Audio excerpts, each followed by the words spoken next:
So Zach, surely now that you're a Jalen Brunson respecter and you've apologized, surely he's going to be number one for this list we're about to do, right? No. I can't give him that much respect. Although I could admit that I was wrong. The day that I admit that Jalen Brunson will be the best player in any world, we're still far away from that. So, Finals MVP. He's on top of the hill right now, but he's still not the best player in the NBA. Maybe he'll be in 5 years. Maybe that's all that we're away from. Nah. Oh, okay. It happened. A lot would have to happen. There would have to be some plane crashes. Okay. All right. Well, the three of us should be ready to go, and we actually have a fourth one here with us today. Our first guest on the show. It's Marz from Player's Choice. Obviously, has his own channel as well, MarzTalksSports. Welcome. Hello. I didn't know I was the first guest. What an honor. Thank you, Gavin. We appreciate you being here. Immortalized in Worst Take history as the first guest, so we appreciate it. You're going to realize that maybe I wasn't the best option for first guest, but I'll still take it, and history can never take this away from me. Why don't we let you start it off, since you are our first and honored guest? Why don't you start us off with your first? And we actually like to start at the bottom of the list at number 20, because we are doing the top 20 players in 5 years. So that would be 2031. Who's going to be the 20 best players in the NBA? Why don't you start us off with number 20? This is where you realize that I'm one of the worst guests of all time, because I make up these lists as I go along. Oh, Lord, okay. You making me start at 20 makes it a lot more difficult. So 2031, 20th best player in the league. I feel like the good answer here would be LeBron James, but he's still playing? Yeah. I mean, what do you mean if? He will be. 20th best player in the league 5 years from now, we're going to go with Denny Avdia. Okay. All right. I had him as one of my honorable mentions, or dishonorable mentions, but that means that's not too bad in my mind. That means that's not too bad. Yeah, that's not too bad. That's not too bad. For me, my number 20 that I had, and this guy I think is around the 20th best player in the league today. I think if we thought about this maybe 2 years ago, some people would have thought he would have elevated very high on this list, but I think this past season especially has shown his offensive limitations. Evan Mobley, because of his defensive value that he's going to have there, is going to hold, I hope, around there for the next 5 years. Well, that's gonna throw a wrinkle in Cam's list. Oh, you have Mobley higher? I mean, I didn't, but now I know I do. So, yeah. Okay. That's gonna mess up Cam's list a little bit, because Evan Mobley's gonna probably be number 5, number 6 in the league in 5 years. I thought we were gonna start off strong, but Armand's already pissing me off, man. Like, why are we disrespecting Evan Mobley, man? Come on. Why are we disrespecting Evan Mobley? That's a deep point. Put some respect on his name. Yeah, that's a defensive player of the year. For context, we did do this last year, and Cam, I think, had Mobley at number 5, I want to say. Yeah, like 5, 6. And then Amen Thompson was number 6. So. Number 5, Evan Mobley. Whoa! Cade is already his entire offense. Evan Mobley is a young, mobile, big man who is really raw in talent and has so much he can still do. Amen Thompson. He's actually done it, dude. I knew it. Jason Tatum is going to be, 32 years old? Yep. Yeah. Damn. But he's a Rockets fan, so he's delusional about Amen Thompson. I think it was a fair take back then. Now, maybe not so much. But, it's okay. No. It's all good. No, it wasn't a fair take then, and it's not a fair take now, so it better not be. But I am going to piggyback off of Evan Mobley. He is on this list. I do have him higher, though. He's a defensive player of the year, so I think that's going to continue to grow. Even if he does lose Jared Allen, I think his defensive presence isn't reliant on another 7-footer next to him. He's not a lot higher, but at 20, and very similar to what you were saying, Armand, a guy that I think is around this realm right now, and with the young talent that's coming in, I think that the progression is going to carry as the older vets start to age out, so he'll probably hover around this range. It might be low, you might have him higher, but I'm done on the hype. I'm done on the what could have been, the what should have been, and I'm calling it what it is. My number 20 is Paolo Banchero. Oh, that's generous. It's time. He's still a solid player. I think that his shooting splits can get better. He's going to have to understand that he's not a mid-range player. Maybe he wakes up and he could start to climb, but From what I've seen so far, the potential's always been there, but that's just what it's been. It's just been what he could be, not what he actually is. Maybe in 5 years he figures it out. That's my assumption, but I still think he hovers around this list. I think he's the toughest name for me because to me, he's either going to be top 10 because he figures it out and he has that level of talent, or he's going to be like bottom 50. Essentially one of those albatross contracts that you don't want on the team because he's not capable of being that number one option that can lead you. And I don't know if he's able to translate into anything else. So it's like he's either going to be top 10 or like Cam said, not even top 50. And right now, as far as the lack of progression and like development of his game in him, I'm just leaning more towards maybe he doesn't get there. So I left him off the list just because of that. But there's a chance he could be top 10. That makes sense. I think Fair. it sucks. Paolo's not making it for me. Okay. He's a bad basketball player. So. Yeah, that's how we felt about him for the past year as well. The funny thing is now, like, we're getting comments now that are like, what do you mean Paolo's bad? Because we did an award show and we nominated him for the least valuable player. And people were questioning, why would Paolo's great? What do you mean? He carried him to the playoffs. Because of the 2 good playoff games that he had, this whole conversation is going to restart. We're going to roll into next season and people are going to wonder, wait, why isn't he a superstar yet? Paolo is on this list. I sided with being optimistic that he will realize his potential. But like you say, he's either going to be one of those dogs or one of those guys you are avoiding like the plague because he's getting paid way too much money. For my number 20, I have a guy me and Zach are pretty high on. A nice little shooter. He showed us something this year. Nipple. Big Nip. Okay. Facts. I think he's very comparable to Klay Thompson and the greatness he had.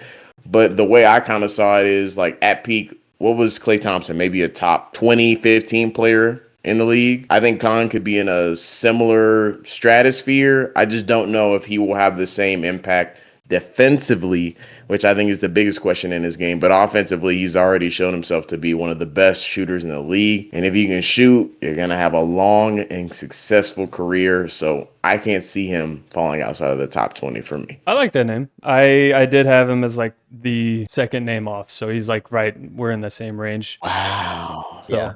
I mean, don't I act did like as well. you're crazy amount higher. You have him at number 20. He was, if we would have went to 25, Khan would have got on this list. The only reason I kept him off was like there's just more upside, I guess, with other guys. But he's one of those guys that I feel very solidly is going to be a good player, whereas there's other guys that are a little more volatile, I guess. Like PB. Yeah. All right, let's do a serpentine. So I'll do 19. I'll start. Okay, sure. At my number 19, this was probably the second hardest player for me to place just because do players have the longevity? Is every star going to be great in their mid to late 30s? And I feel like the answer more often than not is going to be yes, which is why here I do have Nikola Jokic. 19 is wow. So you think by age 36 he's going to be this low already? Oh, no. Yeah. No. I think if Jokic is the 19th best player in the league, he'd just retire. Yeah, at that point, Yeah. I don't know if he'd ever be content to be like, second option hoops or anything like that. Wow. Like realistically though, I mean, what was Kareem when he was in his late 30s? Yeah, but Jokic he's never been based off of athleticism. Because Kareem in like 85, I think was still like a top 10 player. He was like 37. So that fair enough. Like cliff that he went over was really like by the time he's nearing 40s. Especially Jokic's game is so not reliant on athleticism that I still think he's going to be a very impactful player. Does he have his flaws? Of course. And as he ages, are they going to be exposed a little more? Probably. But I still think he's going to be a very impactful player for a long time, especially in this era now of they just take care of their bodies better now. So guys are lasting a lot longer. I still see him being a top 10 player. For certainly. Just the simple fact that speed is nothing to him. And that's really what we see with these, like the guys that when they get older, like that becomes their downfall. And then they have to change their game to adapt to the pace of play of what they are capable of.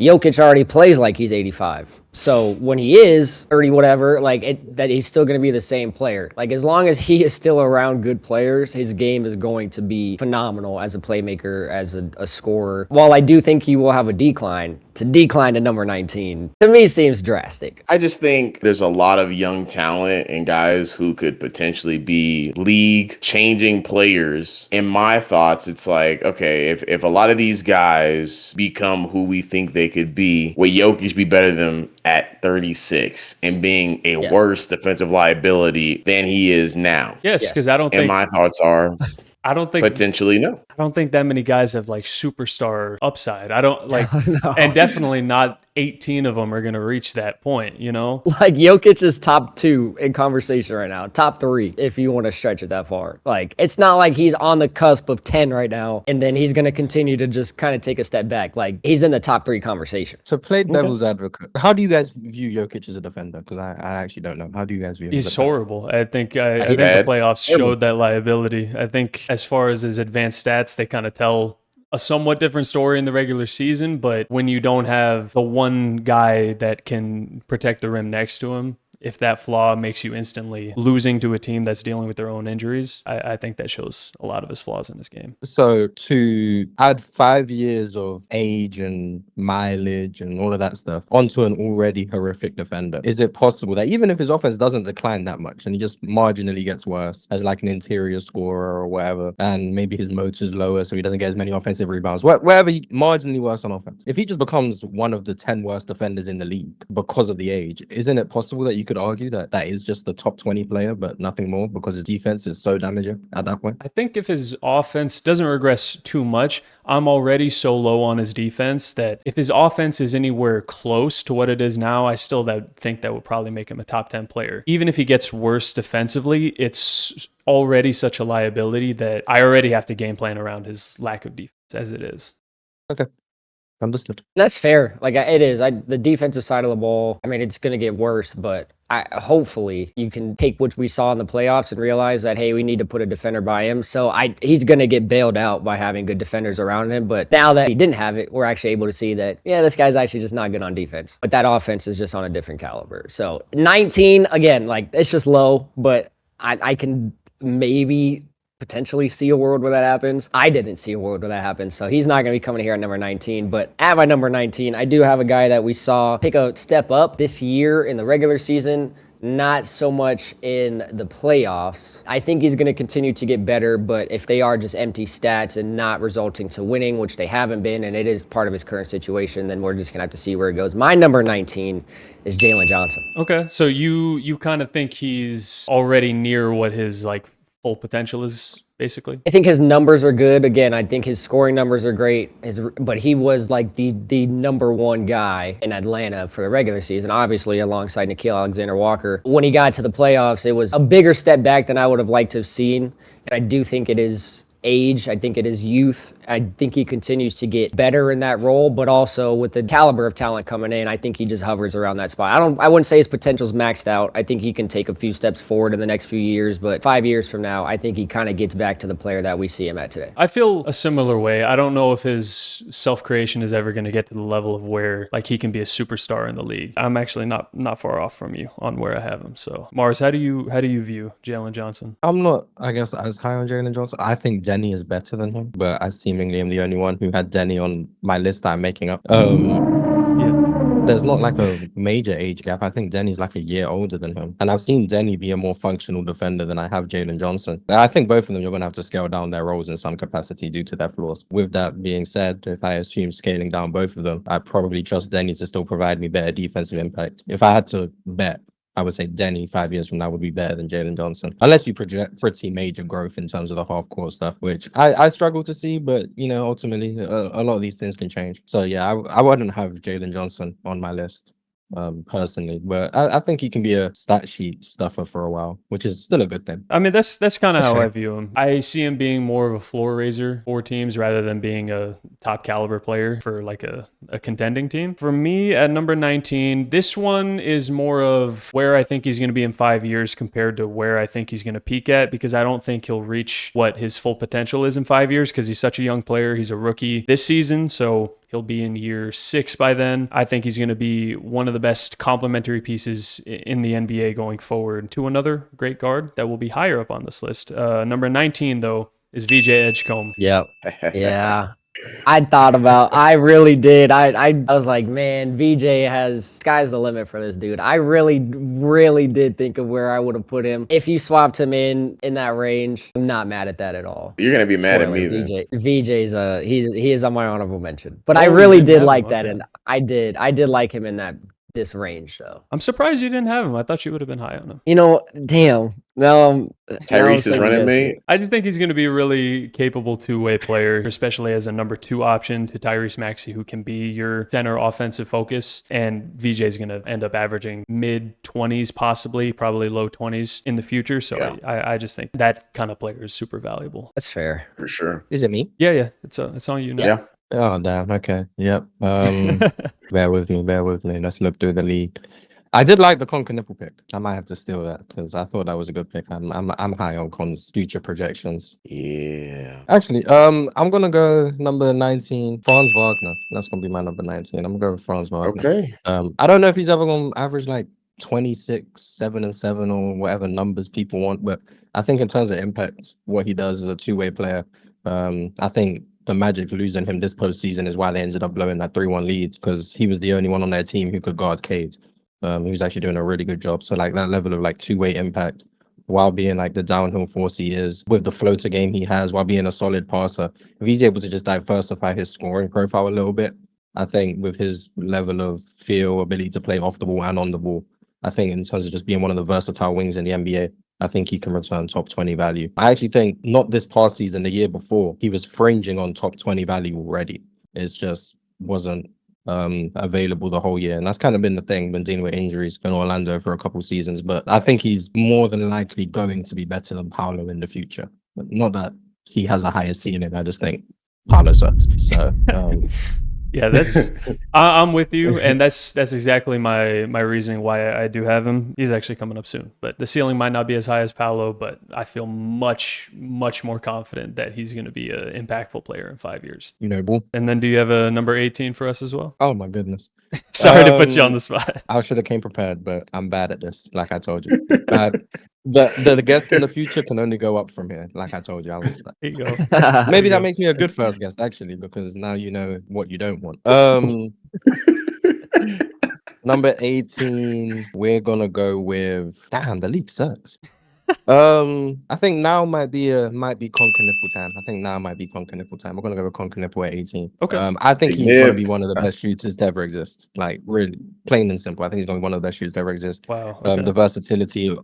He's shown more on-ball juice than I think people give him credit for. Not in terms of like being a primary, but being like a second side creator and stuff. And the closeouts he's inevitably gonna draw, being able to get into the mid-range. He's shown that he can play a playmaker out of those situations as well. He's also not been a bad defender. Like I don't think he's like the Klay Thompson comp, I think, is valid offensively. He's not going to be Klay on defense. You're not going to just stick him on primary assignments and ask him to strap up. But in terms of just his overall team defense, he competes. He's got good size at about 6'6". I think just his overall offensive value, especially in Charlotte, if he stays there, which I'm hoping he does. Yeah, I think he can be their second best player for a long time, which, spoiler alert, means I have another Charlotte player who's definitely higher on this list. Really? Okay. Yeah. Wow. Okay. I wonder which one. I mean, it's one of two options. Yeah, I have a feeling I know who it is. It's one of one. I do not have Brandon Miller on this list. Okay. Well, It's one of one. Yep. There you go. It's It's one of one of one. one. There you go. 101. Musa Diabate. I knew it. I knew it. Exactly. You got it. Hey, he's got a real future, man. It's big news. Yeah, it's big news. Come on. Yes. Yeah, Miles Bridges incoming. For sure. Yeah. For my number 18, I do have Zach's guy that he already said earlier. I do have Jalen Johnson. Like I said, not too much higher on him. I think he can improve slightly more to be a better self-creator. But yeah, I don't think he's going to enter superstar conversations just with the limitations that he has. I like that. We were one slot off on Jalen Johnson, and my number 18 is actually a name that has already been said for more reasons than I could have thought of on the spot. Marz, I got to give you credit for that. My number 18 is Franz Wagner for everything that you said. That discussion that we've had, like especially this last year when he was healthy, like he was clearly the best player on that team. The only reason that he is this low and to be 18 is still high in the NBA, but to be lower like this, because I do think his potential is there, it has been the injuries. It's just been, can he stay healthy? But when he is healthy, he is clearly shown that he is the best player in Orlando. Even if that matchup, the duo with him and Paolo, isn't supposed to work, Franz just takes over the game when he has to. So I don't even think that duo sticks together. In 2031, I don't think they're on the same team, and I think Franz has his own chance to control a team, potentially, depending on where he lands. So I think he's just like straight up better without him too. There's just more space for Franz to work in the mid-range without Paolo clogging up the lane or taking touches away from him. I agree. I'm not going to say anything, but I just think the success of both Franz Wagner and PB is like the inverse of each other. So if one becomes really good, I think the other, it just isn't going to be the player they're supposed to be. Just because those two players playing next to each other, I think, are the worst versions of themselves. Whichever one becomes the one, I think the other one is going to end up not being the type of player that we think they could be. Just about who we think is going to take that leap. And I'll elaborate on that in a little bit. Paolo is on this list. I sided with being optimistic. Okay. Well, it's back to you. Oh, yeah, it is. Oh, nice. For my number 18, I think he's going to progress. I just don't think he's going to be Jesus, as some people think he is right now. You know, I think he is one of the most valuable players in the league. I'll give him that. I think he has a skill set that is rare and in high need, especially in this current NBA. And it's likely that he will still be on a dynasty unless they make a big splash. He will still be on a dynasty. So at number 18, I do have shoot and block guy. I got Chet Holmgren. Okay. Oh, I was really you wondering. scared the hell out of me. Oh, I thought he was getting ready to say Shea Gilgeous-Alexander. Oh. I really did. I really did. I really thought SGA was getting ready to. Okay. Yeah, well, after his playoff performance, who knows? He may drop to 18. I don't know. Well, if you want to talk about playoff performance, 4 points in Game 7, shooting the ball 2 times, getting paid 20 mil. Like, kick rocks, bro. Kick rocks. Okay. No. Yeah, well, and that's why I don't think he's going to be a top 15 player like a lot of other people do. But, and we talk about it, Evan Mobley, him being a depoy, I think Chet Holmgren is in line to get the same thing. And if he can do that and be a consistent offensive option, Zach, why are you shaking your head? You're the one who said he could be a number 1 option on a playoff team. I don't want to hear that shit. That was you, Zach. AI is crazy nowadays. Oh, yeah. Okay. Yeah. Like, that's how that works. I'll play the clip again. Yeah. Don't worry. Zach, you have the most said on a volatile 10 takes seed. of all time. So you said on a 10 6 seed. You said he could be a number 1 option on a 6 seed, and I said, Yeah. hell no. I said play in. I'll play the clip again. That's not what you said. I don't question Chet being number 1 option. That was you. I didn't say that. You think Chet could be the number 1 Yeah. offensive option? Okay. Sure. Yeah, no. On a 5 You know or 6 what? seed. 5 or 6? Hell no. Anyways. His offensive limitation that you talked about. Yes, he's shoot and block guy. I think that is still a super valuable attribute in the NBA to have, where he is one of the best defenders in the league and can play off of Shea Gilgeous-Alexander, or if he ends up somewhere else with a ball-dominant guard.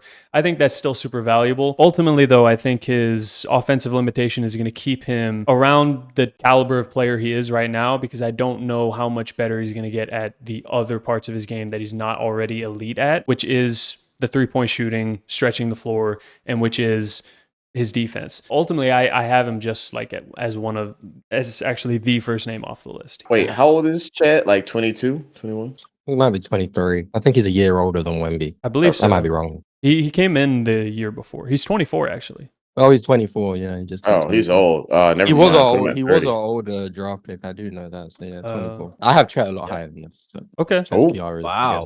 I guess Oh. suffering a little bit, rightfully so, I guess. But yeah, I'm definitely higher on Chet. How do you feel about his offensive? Because we had talked about it just a second ago. Zach saying he could be the number 1 option on a playoff team. Do you feel that way, or do you think he just doesn't need that? The number 1 option stuff always throws me off because, like, do I think Chet could be the centerpiece of your offense and then you're making the playoffs because your offense is good? Probably not. But do I think Chet could be the best player in your team and you're a playoff team? Probably. I just think you need a guard who can do something offensively. Now, that guard might still be worse than him because Chet's at worst like the 4th best defender in the league, a top 3 rim protector, one of the best pick and roll defenders, can play the 4 and the 5, gives you that versatility, also gives you some flexibility on offense, especially in the regular season. And getting to the playoffs is only about regular season basketball. So, I mean, he's still a very valuable offensive piece. So, yeah, I do think Chet could be your best player on a playoff team. Now, does that mean you can rely on Chet to give you 25? No. But that's why the first option stuff always confuses me a little bit, because Paolo, once again, is probably better equipped to be a first option than Chet is. But you're not going to convince me that he's better than Chet. And Paolo's been the first option on a playoff team. I believe that's how the debate started in the first place, was because we were ranking centers. Cam had a problem with me having Chet above Bam Adebayo, I believe. And that was my whole thing, was that I don't think that Chet needs to be able to be capable of being a number one option on a playoff team to be able to be better than Bam, even if Bam is tasked with that kind of now, even though it's been Norm Powell, really. No, it's Bam. Anyway. Well, it wasn't a playoff team anyway, so. But yeah, I agree. I agree with that. I'm not going to agree with the Norman Powell part, but I'm going to agree with the sentiment. Okay. Yeah, but I like Chet. So yeah, Chet, good player. At number 17, I'm just lay it out. Jason Tatum. I think he will be 17. Yep. Jesus, You're really Christ. low on these star players now. How old Yeah. is Jason Tatum? Like 27? He might be, like 27, 28, something like that. 28, yeah. 28. God damn. That's still gonna be in his prime. bro. Yeah, I Oh disagree. my Yeah, I'll just say that. god. I disagree. That's not even like Jason the Tatum. Jokic Not one even where his it's gonna be like parents. 30. I just know I disagree. Yeah. It's not even like the Jokic one where it's like he's gonna be like past 35. He's still gonna be what should be his prime. I don't know. I just feel like I'm a little hesitant just because of his injury. Obviously, he was coming fresh off. He came fat. He returned to play. Whoa. He returned to play in the Whoa. NBA and in the playoffs quicker than. Ref. Hey, I caught myself. Hey. Marz, I didn't even say it. I didn't even say it. Hey man, Give me it's some. June, man. It's June. Get your shit off, man. I ain't about to- That's fair. He returned faster than people thought he would, and he got injured. You know, I'm just gonna pull a Zach. I'm giving him the injury tax a little bit because yes, there is a future where he's fully healthy. He doesn't have availability issues, and he's a top 10 player still, or top 12. But with him going down, I just fear he could be in the Joel Embiid conversation where it's like, talent-wise, yeah, he's a top 10 player. But am I going to be able to rely on him for full playoff stretches knowing that his leg just might not be 100% all the time? I still think he'll be very talented, one of the best players, but his availability might be questionable. Now, I hope that doesn't happen, but seeing what I saw, I'm just a little bit concerned. I guess that's valid. At the same time, I don't think it's the same because it's not like a degenerative knee issue like Joel Embiid has. It's a one-off injury that may hamper him, like the effects of it, but it's not like a repetitive arthritis type of recurring injury like Joel Embiid has had with his knees. I understand if you don't think he's going to come back as the same player, but I feel like he showed enough when he came back this season, especially coming back early. Now he's going to have an entire offseason to ramp up. He also only missed 5 games when he came back, and 2 of them were at the end of the season when they just didn't play anyone because their seeding was confirmed. And one of them was a back-to-back, which I guess you could expect. And then obviously the game 7, bad time to miss a game, but I think it's just more precautionary than anything. Yeah. Because, they probably weren't winning a chip this year anyway. So why risk Jason Tatum? Plus, you should be able to expect your top 5 MVP to be able to win a game. I'm not really worried about Jason Tatum's health in the future. So, yeah, he's higher than this. Yeah, he's for sure should be. Much higher than this. Yeah. I am going to have to pull a Cameron and readjust my list because I'm looking at here and I realize I did not have a player on here that we have discussed being Chet Holmgren. And I almost certainly typed his name down there and I didn't find him on my list. So we are going to have to make a slight adjustment here. So Paolo's getting kicked off. Oh, no. Oh, how terrible. See you later, PB. Are you having Chet here or Yes, are you so- putting up somewhere higher? No. Chet's not going to be here. No, Okay. Chet was supposed to be higher on this list. So 20 is Johnson. 19 is Franz. I'll get my 18 and my number 17 out the way. My number 18 is a guy that has already been mentioned that we talked about with the defensive side of the ball being persistent, being Evan Mobley, a defensive player of the year that I do think is limited on the offensive side of the ball. AT&T, man, I think that's going to roll through in the next 5 years. He's going to be that kind of guy. And my number 17 maybe is reactionary. I do think his defense has been great. I think he's starting to unlock his offensive potential. And I already know there's a super fan in our TikTok comments that's going to be really, really, really, really, really mad about this placement here. But my number 17, I do have Scotty Barnes. I'm high on Scotty, so I do have him on here, and I have him higher. Yeah, Scotty, like I said, the defensive side of the ball has been great. I love that he is a perimeter and an interior defender. Like, he can guard your 1 through 5, essentially. 1 through 4, comfortable to have him as your primary defender. I think playing alongside, having another capable scorer was good for him to kind of take the pressure off offensive side of the ball, to allow him a little bit more space to operate. If he has another scorer next to him, referring to Brandon Ingram in this case, then I do think he has more floor spacing, but I think individually, he's kind of just been capped as a shot creator. But 5 years, I do think he can continue to work on it, and he still hovers. This is where I think I have him a little bit lower now in the NBA, so to continue to take that jump, sitting around the 17 range. Especially what he showed you in this playoff series against the Cavs. He showed you he can really take over offensively. Like, whole season, he was incredible defensively, but offensively, he was inconsistent, where he would have good stretches and then really down stretches where he couldn't hit the three, and he was averaging below 20 points per game on poor efficiency. But he's still a young player, and the playoff performance gives me encouragement in the fact that he can become more consistent and really be a guy that takes over and turns into potentially a superstar. I don't know if he'll get there, but because of his already high defensive value and the fact that he could potentially become that star offensive player, I have him really high on this list. It's fair. Is it me? I believe it's No, me, it's but mine will be quick because Okay. we already mentioned my number 17. Like I said, I wasn't too far away. Franz Wagner is my number 17. My only pause is the injury stuff, because he has had those consistent injuries throughout the past few years. I feel really good about him, and if he can stay healthy, I do feel confident that he can turn into this top 20 player that maybe is not capable of being number one option on a championship contending team, but it is a guy that can add incredible value because of his two-way ability and versatility in all the parts of the game, whether it be scoring, be defense, underrated playmaking. What number am I at now? 17? 17, yeah. I think this might be my biggest surprise inclusion, but we're here to push the propaganda. At 17, I have a Saul Thompson. Wow. Um, Okay. Sar. Yes, I think he is so good defensively that all he has to do is not be bad on offense, and he returns top 20 value. I was of the opinion that this year he was the second best defender in the league, only behind, obviously, the guy who I'm pretty sure we're all going to have at number one. Yeah, I feel pretty good about that, yeah. That traveled, stay tuned. I think that traveled. Nice.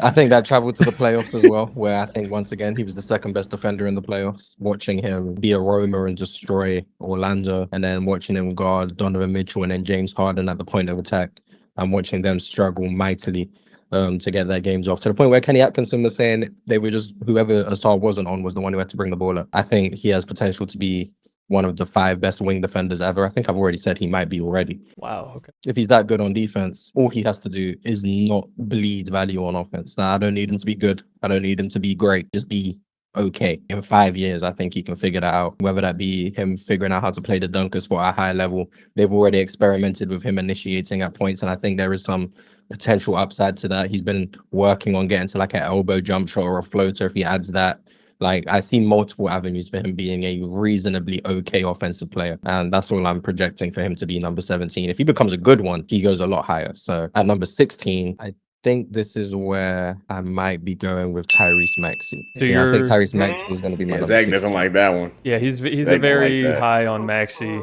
He had him as I'm a very high on Maxey. Oh, okay. well, he Interesting. I am. he had him as a better player this season than Jalen Brunson till the Finals MVP happened. So In the regular season, absolutely. I mean, for he also certain. had James Harden above Brunson, right? yeah, James Harden above Brunson, yeah. Jamal Murray above Brunson. So Hey, man. In the regular season, I ain't The mad reg- at the take. I just saw the clip. I ain't mad at the take. I wasn't as high on Brunson's regular season either, but you know, shout out to him. Really good postseason. He had a phenomenal Yeah, postseason. That's what got him his phenomenal was flowers. a stretch. I mean, phenomenal was a stretch, but he had a good postseason. I'm kind of at the point where I think Tyrese Maxey kind of is what he is. which is not a bad thing because he's really good. But I think he's one of the best combinations of speed and shooting in the NBA, and I think that's just inherently valuable. So when he has that as a baseline, I do think there is like a level of offensive value that he's going to provide.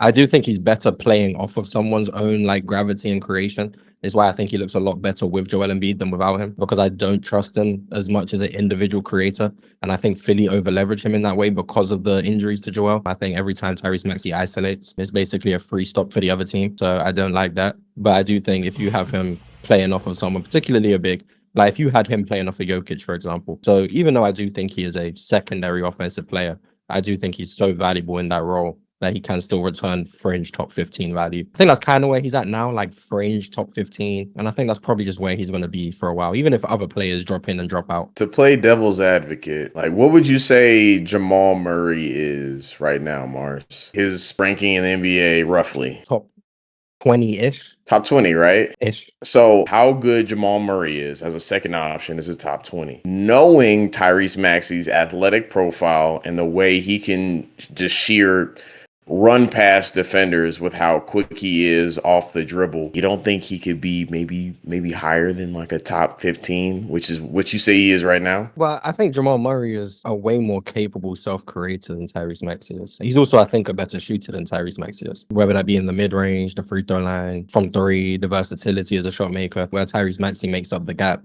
is that he is one of the best transition guards in the NBA. I think that's valuable. I think some people scoff at transition stuff because they view it as easy, but there's not many people who are actually able to capitalize on transition opportunities like Tyrese Maxey while having the range he does. I think that's one big difference between him and Jamal Murray. He can shoot from 30 feet. It's just, I don't know how much better I think he's going to get. That's why I have him where I have him. I just think we've got a bunch of young players who are ascending who I think are probably going to be better than him. And then a lot of the guys who I already have in and around my top 10 are probably going to just remain better than him. So he's just going to hover around where he is. It's not really a knock on Maxey more so than propping up the other 15 guys who I'm yet to determine, but who I have over him. Yeah, that's fair. If he can get better as a self-creator, which that's kind of what I'm banking on, I think he can raise in value a little bit more to enter that top 15 borderline top 10. So that's where I'm going to end up having him. I didn't tax him as much without Joel because just of the dynamic player that Joel Embiid is, it just changed the landscape of Philly. So when Joel wasn't there and Tyrese was put in that situation where he had to be the primary guy to get you some wins, like it, having Andre Drummond come in or whoever you have subbing in as your five or your starting five for that game, it's not going to be the same. So it changes the landscape of your team. I think with an actual going into the season set kind of game plan around the five that you have, and if one of your stars goes down, to have a player that plays similar as a backup option that you can still keep the system and flow of your team, I think Tyrese Maxey still is able to thrive. I don't think he was a bad player at all without Joel. Again, it was kind of like Boston with Tatum. Like it just changes the landscape of your team. Now, while you add your player, it should make you better, which is what everybody says. Like, okay, your best player comes back. Why aren't you playing well? It's because you got so used to playing a style of basketball without him. And it's hard to just thrust them back into the role, pause, and be able to just pick up like nothing happened. So I think Tyrese Maxey still has the capabilities to be a great player. I'm much higher on him already. My ranking of him is going to be a little bit different because I think Tyrese Maxey is one of the better guards in the league right now. Yeah, it's the second coming of Allen Iverson in Zach's eyes. Yeah. So, Nice. My number 16 is, for the first time on this list, really, getting to somebody that is a superstar now that is going to be on the decline in a few years. He's the same age as Jokic. However, his game is a little more athleticism based on top of the fact that he's dealt with injuries over the past few years. So I think by this point, I worry about Giannis's health, so I still am banking on him being a very valuable top 20 player. I just worry about him at the age of 36. That's why I have him down here. That's fair.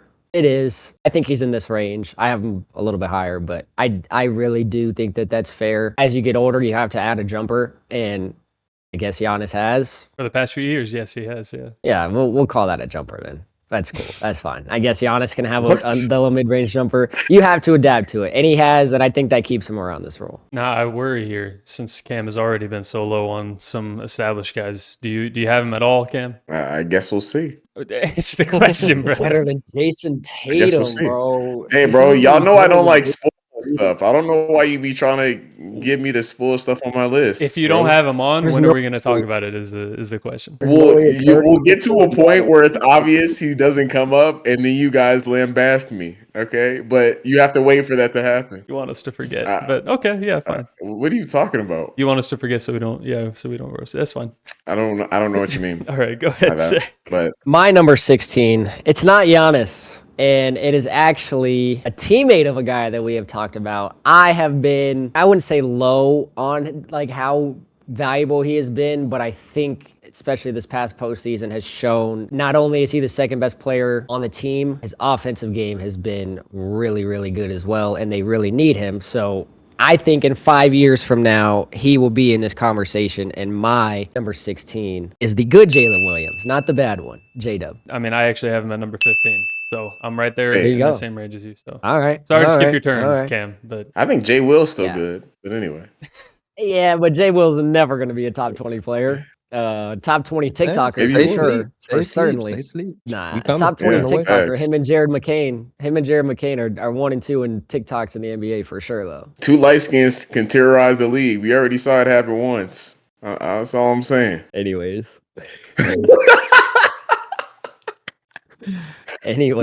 yeah, I'm with you there on. I think the playoffs showed that they need him so much, and how valuable he's been offensively and defensively was a huge reason why in those games where Shea was being blitzed and was not able to live up to the efficiency that he's kind of set the standard for himself in the regular season, J-Dub was there, not 100% consistency, but was there often enough. If he plays a fully healthy season next season and not this season where he was really in and out constantly with the hamstring injury, I think he can return top 15 value for you. That leaves me, correct? Yep, you got 2 picks in a row. Yes. At my number 16, we've already talked about it, either super great or super ass. And I'm going to flip the coin and go with super great.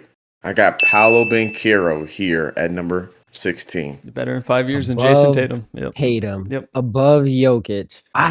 We already talked about it.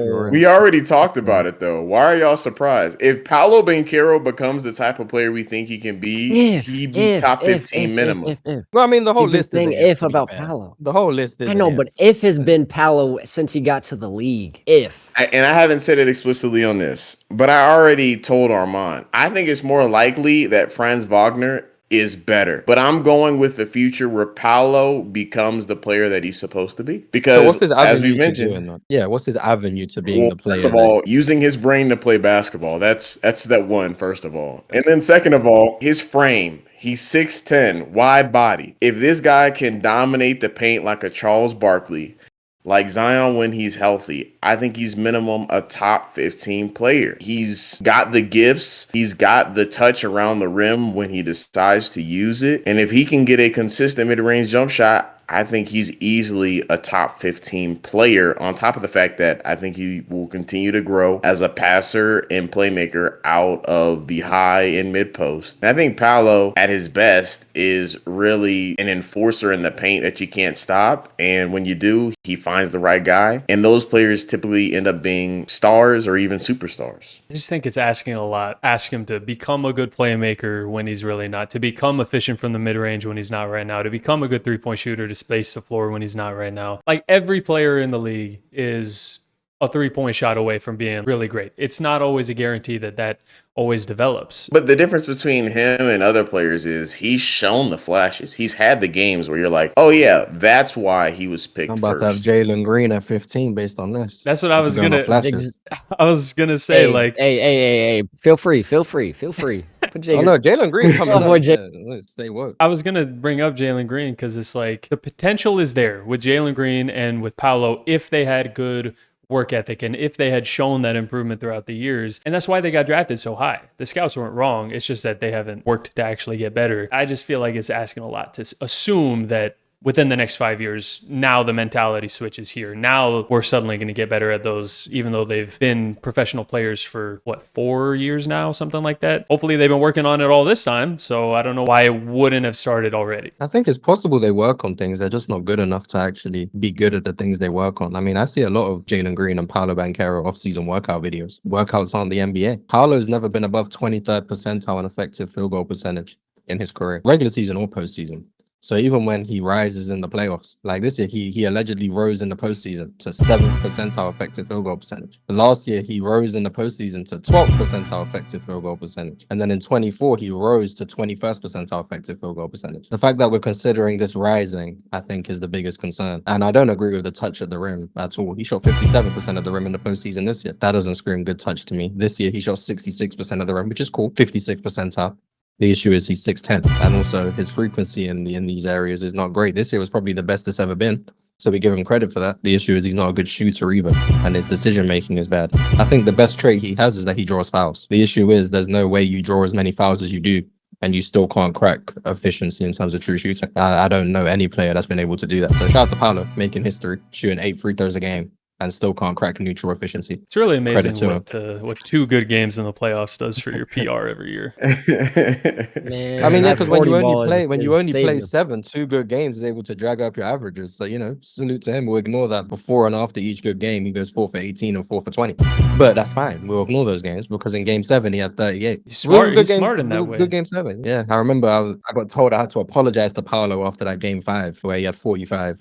I had to apologize to him, for him to go 4 for 20 the next game. He's smart and strategic in that way. He's going out in 7 games intentionally, so those averages go up. It's all exactly, part of the strategy. So I'm just saying, I'm taking the alternate timeline where he actually becomes what he's supposed to be. I'm hoping that's what happens. Is it more likely than Franz? Probably not, but this is what I'm going with. I'm taking a chance here. I understand the potential, but the thing is, it's not like there's not a barricade that's keeping him from doing that. It's not if he had the ball in his hands every time, we would see that. He does. He literally is the number 1 shooter on that team. He shoots the ball more than anybody does. He gets to the free throw line more than anybody does. And like Marz pulled the numbers, it's still been inefficient scoring. Like, he has everything, all the tools that is necessary to be. Yeah, Franz was in and out of the rotation because he was dealing with his injuries. But even when Franz was healthy, like, Paolo still had the ball in his hands more. Franz was just the better player. I don't think he's done getting better, but I think he's going to hover around where he's been for the last however many years, and it's going to be, if he just had this, if he just had that. Like, I know what this whole list is but Paolo has been this could happen case since he got into the NBA. At a certain point, you got to show me something to believe in you. And he's young. Like, he's not old. This isn't the end of his career. Like, having him here, year 4. Like, could it be possible? Yes. I'm done on he could, maybe, if, when. However, this has to happen. Like, I need flashes now. Was that number 15, Cam? 16. Oh, okay. So you still got number 15 to tell us then. At number 15, I do have Giannis. So you think he's going to be better in 5 years than Nikola Jokic and Tatum? Yes. No. Okay. All right. Well, we're not even gonna get into that because we've already talked about it as they went. The reason why Chet Holmgren was left off of this list is because he was supposed to be right here, because I was going back and forth between the 2 Thunder players on who I wanted, and when I looked at J-Dub and looked above and didn't see Chet, I realized I didn't type his name there. So my number 15 is Chet Holmgren. Okay. I feel good about him being in this 15 to 20, 25-ish, because that defensive value is always going to be there. I know that obviously defense matters, but at the end of the day, the offensive liability that he sometimes is, I know it's just against Victor Wembanyama, but you're going to face Vic a lot. You got to figure out how to, I don't expect you to average 20 against him, but you got to hold up your mentality a little bit. Being in Paycom and watching 2 shot attempts from Chet Holmgren, that's worthy enough to keep you off of this list. However, he is still one of the best defenders in the NBA, and I won't even say 4th worst, Marz, at worst. Like, I would say 2nd, 3rd, maybe 3rd. That's pushing it, but I think he's a top 2 defender in the NBA at worst. And I think he is number 2. I think it's 1 and 2 solidified. That's how, I think I value his defensive side of the ball a lot, and he is not shooting block guy, as Cameron likes to say. He is. He doesn't have a solo creation type of game, and he plays alongside Gilgeous-Alexander. So as long as he does that, he'll never have to have a solo creation type of game. He's going to play within the flow of the offense. Like I said, shoot the ball and then block. Very valuable skills, but he's still shooting block guy. Unless he gets a crossover that doesn't get picked, he is still shooting block guy. What does that have to do with anything? Why would he need a crossover? That's what he would need to be able to create his own shot. At least you've conceded the Bam point. I'm proud of you for that. Unless you have Bam higher. Who knows? Bam's coming up. I got 83 reasons why Bam's on this list. As you should. Hey, right? facts. No, don't egg that on, Marz. Don't do that. He's actually gonna do it. Don't push him to do that. Hey, I didn't wear this Heat hat for no reason. I'll just say that. Oh yeah, I know Here we it's confusing. He's a Heat and a Rockets fan. I told you he's a Rockets fan earlier. He's both actually. Yep. Interesting teams. Can you remind me who I had at 20 and 19 real quick? 20 It was was Denny and someone. Denny, and then 19 was Franz. Yeah, they might have to come off the list. Yeah, if you want to bump him down. Yeah, because thinking about it, I think there's 2 players who I'm going to have on my list at some point, which means I don't have enough spots. At 15, I think this is a good spot for Jalen Williams. Jada. I think this is a good spot for Jada. I think he's one of the best two-way wings in the league. I think this year just doesn't count for him. I think he's one of the best two-way wings in the league. One of the most versatile players. I have my reservations about how good he's going to be offensively, which is why I have the other Thunder player above him. But the rim protection at the 3-4 spot, the secondary playmaking, the mid-range shot making, if he can become a more viable pull-up three-point shooter, I think that's his avenue to maybe climb in this list a bit higher, because I'm not the highest on him as like an overall slasher. But I do think if he's able to level up as an overall shot maker, I do think he can maybe exceed this value spot for him. But I think just being one of the best wing defenders in the NBA while being a capable shot maker, I think, yeah, that's enough value for me to have him at 15. And then at 14, I'm going to go with Scotty Barnes. It's very similar to J-Dub in terms of like the versatile defender, but then the offensive game is a bit more questionable. I just like his ability to play make out of that forward position. I think this postseason showed a lot of people who maybe weren't as familiar with how good of a passer he really is, considering the context of that Raptors situation where Brandon Ingram was trash and then got hurt. You had no point guard. Emmanuel quickly wasn't playing. Jakob Poeltl was out there committing acts of terrorism, and he was still able to find his teammates and put them in position to be the best versions of themselves with interior passes. All it takes is a minor self-creation jump where he's able to really dial in that mid-range, maybe add a post game, improve his touch at the rim slightly, and I think you're talking about one of the best two-way engines in the NBA. Yeah, I'm on the same page with you there. Sure. I have him just a touch higher for the same reasons. I think he is going to be a better bona fide number one option than J-Dub has the potential to, and they're comparable level of defensive players. I would even give Barnes the edge, so on both sides if he's better. Yeah, I agree. Number 14, we get to the first of two. Oh, God. The first of two that are in the draft that I'm projecting to be on this list in 5 years. Don't piss me off. Don't piss me You off. already Don't know how I piss me feel. off. You already It know better how I not feel be- about the guys in the draft. You already know Don't how piss this me is going to off. go. Number 14 is going to be possibly the number one pick, possibly the number two pick. AJ Debonsa is number 14. Okay, so we are allowed to include the prospects. Okay, that's good, because I had them, so Okay, that's cool. good. Okay. Yeah. I figured when Marz said the two, was that the two you were talking about? Well, no, I was factoring those guys in, but then there was rookies that I forgot about that I was like, okay, I need to get them on the list. Okay. Oh, yeah, So yeah. I have to finagle my way. I'm going to figure it out as time goes on. I'm trying to make a list right now. I can't be mad at it. Oh my God. I just disagree. I've told you many times what my know. reasoning is. I just feel like, not that Debonsa is going to be a bad player. I feel like when I talk about this, I get framed like I think Debonsa is going to be bad. Clearly, I don't. I think he's going to be a top 15 player come 5 years down the line. My thing is, we always focus so much on the frame and the build of these guys and not enough on what the actual play on the basketball court is. Yes, he's a very good scorer. Yes, I think he has possible upside as a playmaker. I think he has possible upside as a defender as well. But all of that is hypothetical, and he's a good scorer. Darren Peterson, who is going to be higher on this list, is a better scorer at this point, better at playmaking, and his athleticism, you don't see it on tape in college because of the cramps that he was dealing with. I don't think that's going to be like a career-long issue for him. Because if it is, then he's coming nowhere close to this list. I'm projecting that that's not going to be a career-long issue for him. And if it's not, he's outplayed him in high school. He's outplayed him when they faced off in college.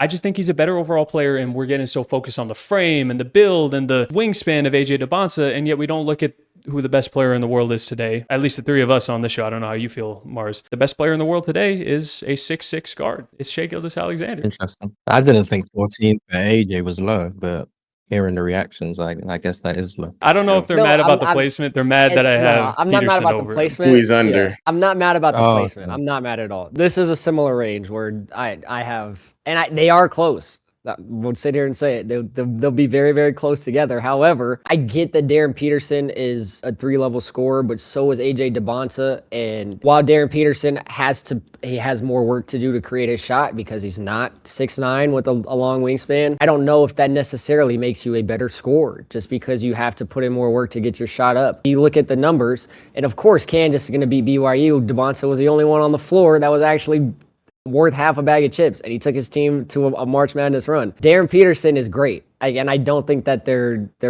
far away from each other. I really just think that AJ DeBonta is going to be a better player. I think he's a better prospect coming out in the draft, and I think he'll be a better player, have a better NBA career, and the leading scorer in the NCAA. Because as Zach said, there was no one else on the team. His team is trash. Yes, I'm just saying though. I just think Peterson has outplayed him anytime they've played, anytime throughout their careers, whether it be high school or college. At the very least, he is a better player right now, even if AJ has the wingspan and the build to have higher potential, possibly. I'm not sure that that's 100%, but I think it's very clear, to me at least, Peterson right now is the better player, and I don't think there's a cap on his potential just because he doesn't have the 6'9", 6'10" build that DeBonta does. Like I said, he's a better perimeter scorer. I would give you that. AJ DeBonta's three-point shooting has been very, very, very streaky. I think he shot 33% at BYU while Darren Peterson was shooting 38%. Now, that is better. However, if we are going to be in the world of great shooters, 38% just doesn't cut it anymore. It's solid.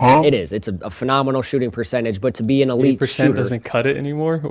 to be an elite shooters are in that 40% range. Like that is an elite shooter. 40% like once. 38 is still like elite, especially coming out of college. That's super elite, especially as a number one option. If you're a guy that's a spot up shooter, sure, maybe that's different. But not everyone gets to be Luke Kennard who just sits out there. If you're the guy on the ball constantly, yeah, you're not going to shoot 40. I don't know what you're looking for. 44% from three. That's not going to happen. But if you're the on ball guy most of the time, yeah, 38% is still elite, and he's already showing that at the college level. I don't project that to go down. Oh no, this year was you rank Curry outlier for Zach. Where would you rank Curry as a shooter this past season? Just random question. That question is not right. No, it's a random question. Yeah. Trust. It's a random question. He had an off year. It wasn't. Oh my goodness! All right. Just answer the question. Dog. I don't know off the top of my head. A guesstimation. You don't have to give a definite. The only number you should be saying is one number. Number one. There you go. Sky blue. Well, he shot. Well, just so you know, he shot 39%. So a little bit better than. I knew that's where he was going. And that's exactly why I said he had an off year. I knew that's what he was trying to get at. Well, surely he would have had to have an off year because you said James Harden was better than him too, right? Yeah, facts. James Harden was hooping at the start of the year. We gotta put some respect. He was hooping. I don't know the Curry level. Yeah, Steph didn't have the greatest start to the season. But Zion's 3-point shooting is weird because he ended at 38% because like his last like 7 or 8 games he struggled, but he was at 43% before that. But also prior to Kansas, he was shooting 31% from third. So it really depends, like, how do you view him as a shooter? I don't know how good he is. I think the volume is real. The percentages, I don't know if he comes out the gate shooting 38, 40, 35. But I think however high you are on him as a shooter probably explains how high you are on him as a prospect. I'm high on him not to be like a Curry level 3-point shooter at all, but his 3-point shooting this season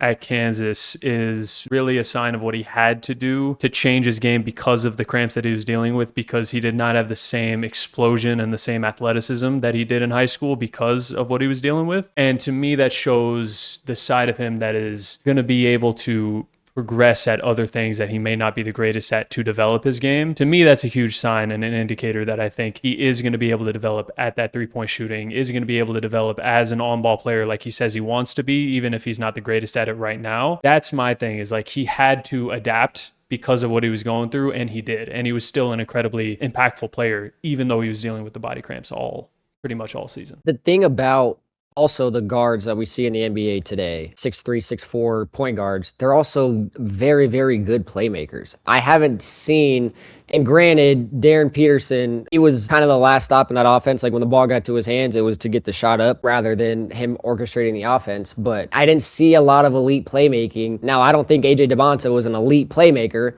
However, to have inclusivity of BYU players the way that he did, and he did attract more attention on the floor. So making the smart pass. Darren Peterson's passing ability for me has been a little bit questionable. Now, AJ DeBonce's Achilles heel has been his turnovers, and he's definitely going to have to clean that up as he gets to the NBA and stop trying to make these Superman moves and highlight reel ESPN SportsCenter type plays. But that has been the separator for guards that we see. Shai Gilgeous-Alexander, Luka Doncic, Jalen Brunson, Anthony Edwards. These guys are good playmakers. They can pass and they can move the ball around. I'm not so sold that that is in Darren Peterson's game. I really like him as an off-the-ball scorer. For example, my guy Devin Booker. Like that's the role I think that he's going to thrive in. When you aren't the primary ball handler, when you have somebody else that can run your offense and you can just come off a screen and shoot, I think that's the role that you play in. So I think that's kind of where I see Darren Peterson at. I don't think any of the guys you mentioned are like out of this world playmakers that Peterson could not get to.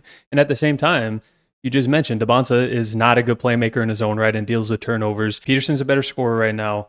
DeBonce has his turnover issue, so he's not better at playmaking. And the biggest separator to me between the two, I just think Peterson has a better feel for the game. He processes the game faster, and that's going to be something DeBonce has to develop. I just feel much more confident in the skills that Peterson already has that DeBonce has not developed yet. And like we talked about with Paolo, you never know if they're going to develop. That's fair. About it, though. I don't hate it. I just disagree. I don't hate it. I don't hate it. Don't hate it. I just disagree. But neither of them are right here. My number 14. Mine is a guy that has already been mentioned. Giannis Antetokounmpo. I think that is a fair placement for him to be. Like I said, he's not going to, I don't think he's going to fall outside of the top 20, but he is going to fall outside of the top 10 as he continues to age. So yeah, I think that's fine. For 14, I'm going to put a guy that we've already mentioned. I do have Jalen Williams here at 14. And then at 13, Evan Mobley. You're still really high on Mobley. Yep. Okay. There it is. All right. There it is. At least it's not as high as last year. You had him, number 5 last year? Slight course correction. And that's okay. It's fine. What do you think gets better in his game to get him from where you would have him now? I just think he continues to develop the things he's good at. He continues being a top defensive player. I think his shot probably gets a little bit better as well. Maybe he's not a Kevin Garnett level creator. Probably not. I think that's a safe bet. Yeah, I was just going out on a limb here. But I think he will develop into what we talked about is like a comparable second option. He's never going to be a first option, but I think he can be a comparable top second option with a few tweaks in his game. His shooting, his low post presence, overall just his ability to get to his spot. I agree with all that. I don't think that is going to make him better than Jason Tatum in 5 years, that's all. No, I don't either. Okay. Well, that's you. And this is me. So I'm glad you feel that way. Okay. I mean, I expected that. I really expected Mobley to be a lot higher. I'm expecting Amen Thompson to be in the top 10. Top 5. Yeah, I just expected that coming from you as we did this list. So tuned. I'm not shocked. Stay I'm not shocked at Mobley at 13. I'm actually more surprised that he's that low for your list. So I above Jason Tatum. It's wild.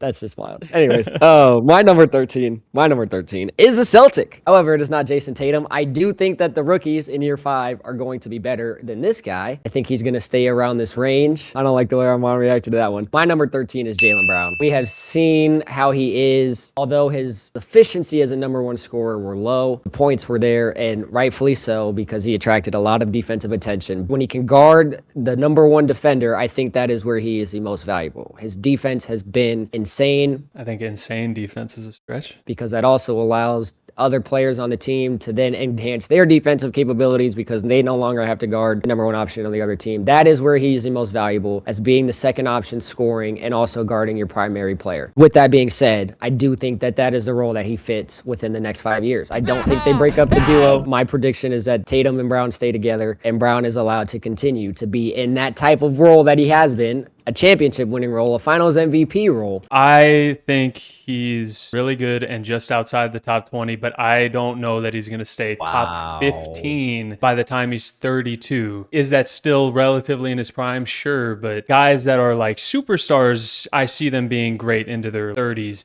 Is he going to be really good still? Yes. I don't even know if he's going to have the opportunity to ever average 30 again. Should he? Probably not. And I worry about the fact that it sounds like he wants his own team. And I don't think that's what is best suited for him. Because as you saw in the playoffs, I thought it was going to happen against the Knicks. I did really think the Celtics were going to beat the Sixers at least. They didn't even do that. And like I said, what was going to happen? If Tatum is not 100% going into that series, he's going to struggle to be the number one option. And he did. I agree. I don't think he I'm the should ever bad be the guy number for one putting option on the team. Tatum low. Okay. Oh, yeah. Let's act like Tatum and Jaylen Brown are equivalent level of players. Okay. Wait, are you saying that because he left Brown off the list? Yeah. So do you have Jaylen Brown above Jason Tatum in 5 years? Is that what you're saying? No. So you left him off too? So you left Jaylen Brown off All the right. list too? But here's the difference. Here's the difference. Like, what He are we has a talking about? valley, And you did too. No, my point is, if you guys are mad at me putting Jason Tatum low 20s, then how can you say, oh, Jaylen Brown's going to be outside of the top 20? Because there is genuinely a value between those players. Jason Tatum is that much better. Yeah, you're right. One has a Finals MVP. Damn, he cooked One for of them final doesn't one. have a Yeah, Finals MVP. hooked me. Yeah, averaged less points, less rebounds, less assists in that series. But hey, he got the Finals MVP.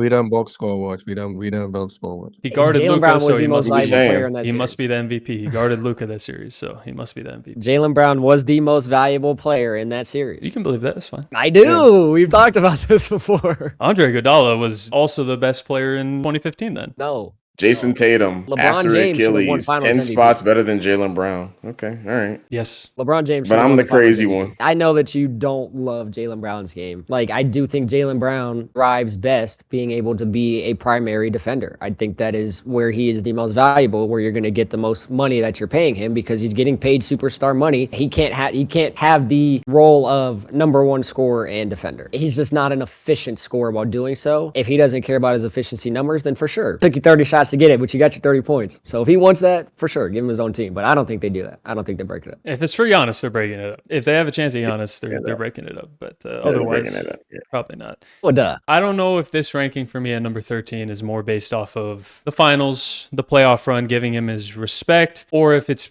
probably just where I would have had him. My only concern is that he's a small guard. Jalen Brunson is who I have here at number 13. He is a smaller guard, and smaller guards tend to regress faster. However, he's still only going to be by that point 34. I feel good about him holding his value, maybe obviously declining a little bit, maybe from where our perception of him is after the postseason run. Marz, I know you said you're not that high on him. I still think his playoff rising that he's been able to show consistently throughout the past 4 years is valuable enough to me to know that I'm going to get that to where I still see him in a higher light than maybe his regular season performance says. I didn't think I thought for sure Jalen Brunson was gonna be the lowest on my list. Wow. So Oh, who's you're really still a the Brunson who, hater? so there's the hate arc. Who's really the hater, huh?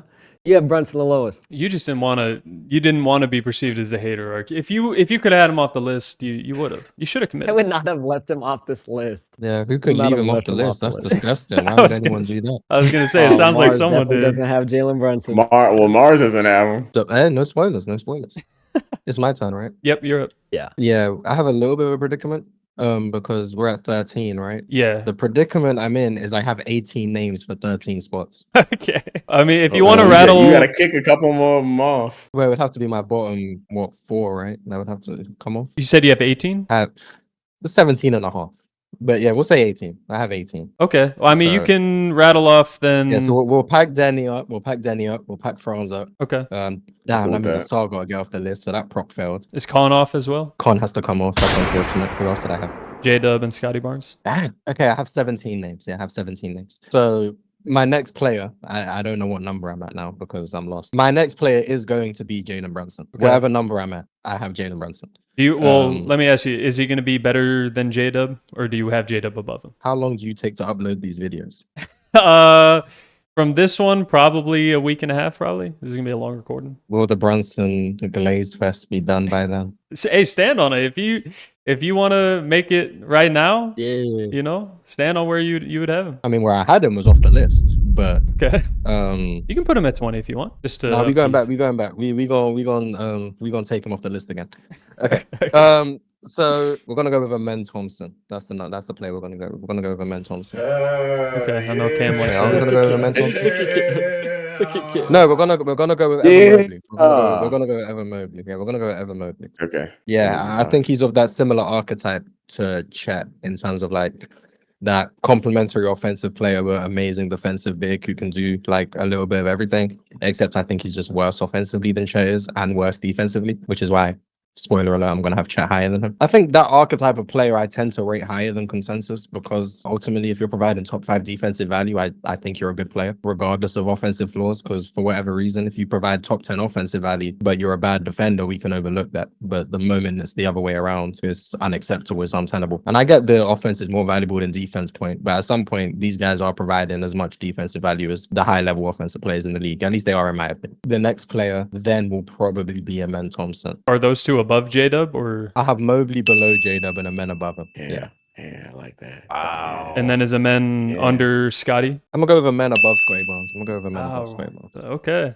Yeah. So you're a believer in that jump shot coming along in some capacity? Yeah. I don't think he really needs a jump shot. I think he needs to be able to dribble a basketball. The jump shot is, if he shoots, he shoots. If you still believe in an Amen jump shot, salute to you. I've seen no evidence of it, like, at all. I think if he can dribble a basketball and make a floater consistently, that's all he really needs while being a dynamic off-ball player, especially like how Houston use him in the dunker spot. The moment they trade that big number 28 and give Amen Thompson some space to operate, I think they'll be okay. Alpy. I think I think he's a dynamic passer who just doesn't unlock it because of his handle. And obviously, I think he's probably the best athlete in the NBA. Still be an amazing offensive rebounder as a wing, still be one of the best wing defenders in the NBA. I just think he provides so much value in like the non-star stuff that I think he can provide fringe top 10, 15 value. I think that's where he's going to end up based on this. Okay. So how many players do I actually have on my list? You're up to 16 now. You guys are aware, 13? 13, yeah. So you got a few more names. I can make up the gap.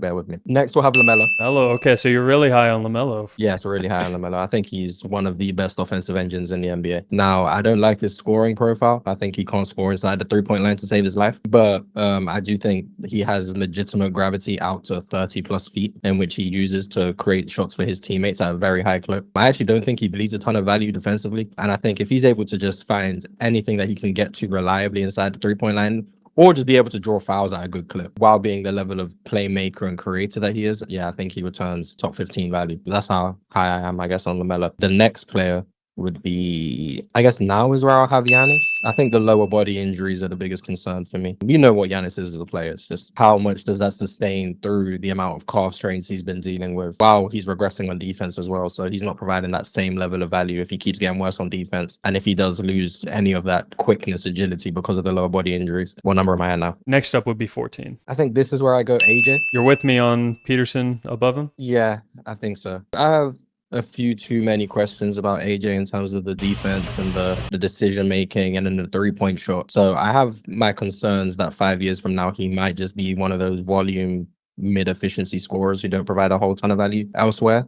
But I do think he is just so dynamic as a downhill driver. The ability to draw fouls, some of the footwork stuff he already has at this age is ridiculous. The fact that he's already got a pretty refined post game. So I do think he's going to be one of the most dynamic scorers in the NBA. I just have more questions about the well-roundedness of his game. But I can definitely, obviously, the ceiling is the ceiling. We're only talking about 24-year-old AJ at this point. So I'm not saying that's the best he's ever going to be, just by the time he's 24. And then next will be, I think this will be where I have Chet, just slightly above Evan Mobley. I think he's a better offensive player, better defensive player.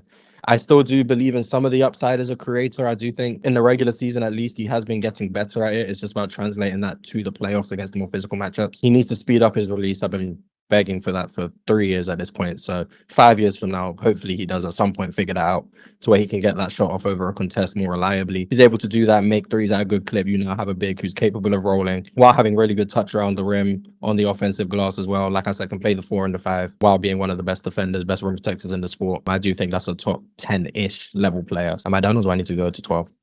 You'd be up to 12 because then we'll get to our 12s after that. I got you. One more. Give us one more. See, this is where it gets tough. I think this might be Darren Peterson. Okay. I think one thing that you didn't really bring up is the fact that I think he's just going to be a good defender as well. Whether that be forcing turnovers, getting in passing lanes. He also has shown flashes or legitimate rim protection value as a guard. I do trust more of his playmaking stuff. I don't think he's going to be an elite playmaker. I do view him as a 2 guard, but I do think is just someone who can read a defense, can collapse a defense and find his guys for kick out opportunities, is still going to provide a lot of value. I do trust his athleticism more based on like the high school tape and whatnot. So you end up with this elite off-ball weapon who can take some primacy as well while being a good defender. That just sounds like one of the best guards in the NBA. I'm with you there on that evaluation. That's why I'm even a little higher on him, just because I think he's even more NBA ready coming in already. So I think he's going to just be further along in his progression too. But we'll get to that name when we get there. I think the only thing I'm seeing is the only thing between our lists is like the value of like defense versus like high caliber defensive players and how they rank, even if they're not the greatest offensive players. That's probably just where we differ. Offense is more important than defense, and I think that's just some of my lower rankings of guys like Chet or Mobley. All right, but now my number 12, Scotty Barnes. Like I said, I'm very high on him for his two-way ability, because I really do think he shows all of that, everything that you want from defensively, even if he's not as like elite of a rim protector as a guy like Chet. The fact that the self creation is really only, I feel like, a step away. And overall, he is just a good offensive player now. The playmaking is underrated. So if those things can develop, and I think they can, and they project to, based off of especially his playoff performance, I see no reason why he can't enter borderline star territory, even if I don't think he's going to break into the top 10. I'm not mad at that. I don't disvalue defense, but I think I have a proven track record that I typically tend more towards the offensive guys. So I'm not mad at that. I understand. There was all the same reasons why I had Scotty where I had him. But for mine, for 12 and 11, I'm going to get these out back to back because we do have the rookies here. Like I said, I think it is close. I really do. I'm not mad that they are close. I think they are. There seems to be a little bit of a player gap in between for some of them. I think to me, it's neck and neck. However, I do think that one of them is better, as we have talked about. So my number 12, of course, is going to be Darren Peterson, and my number 11 is AJ DeBonsa. Right next to each other, nice. Same thing that we talked about. I think Peterson is a better perimeter scorer.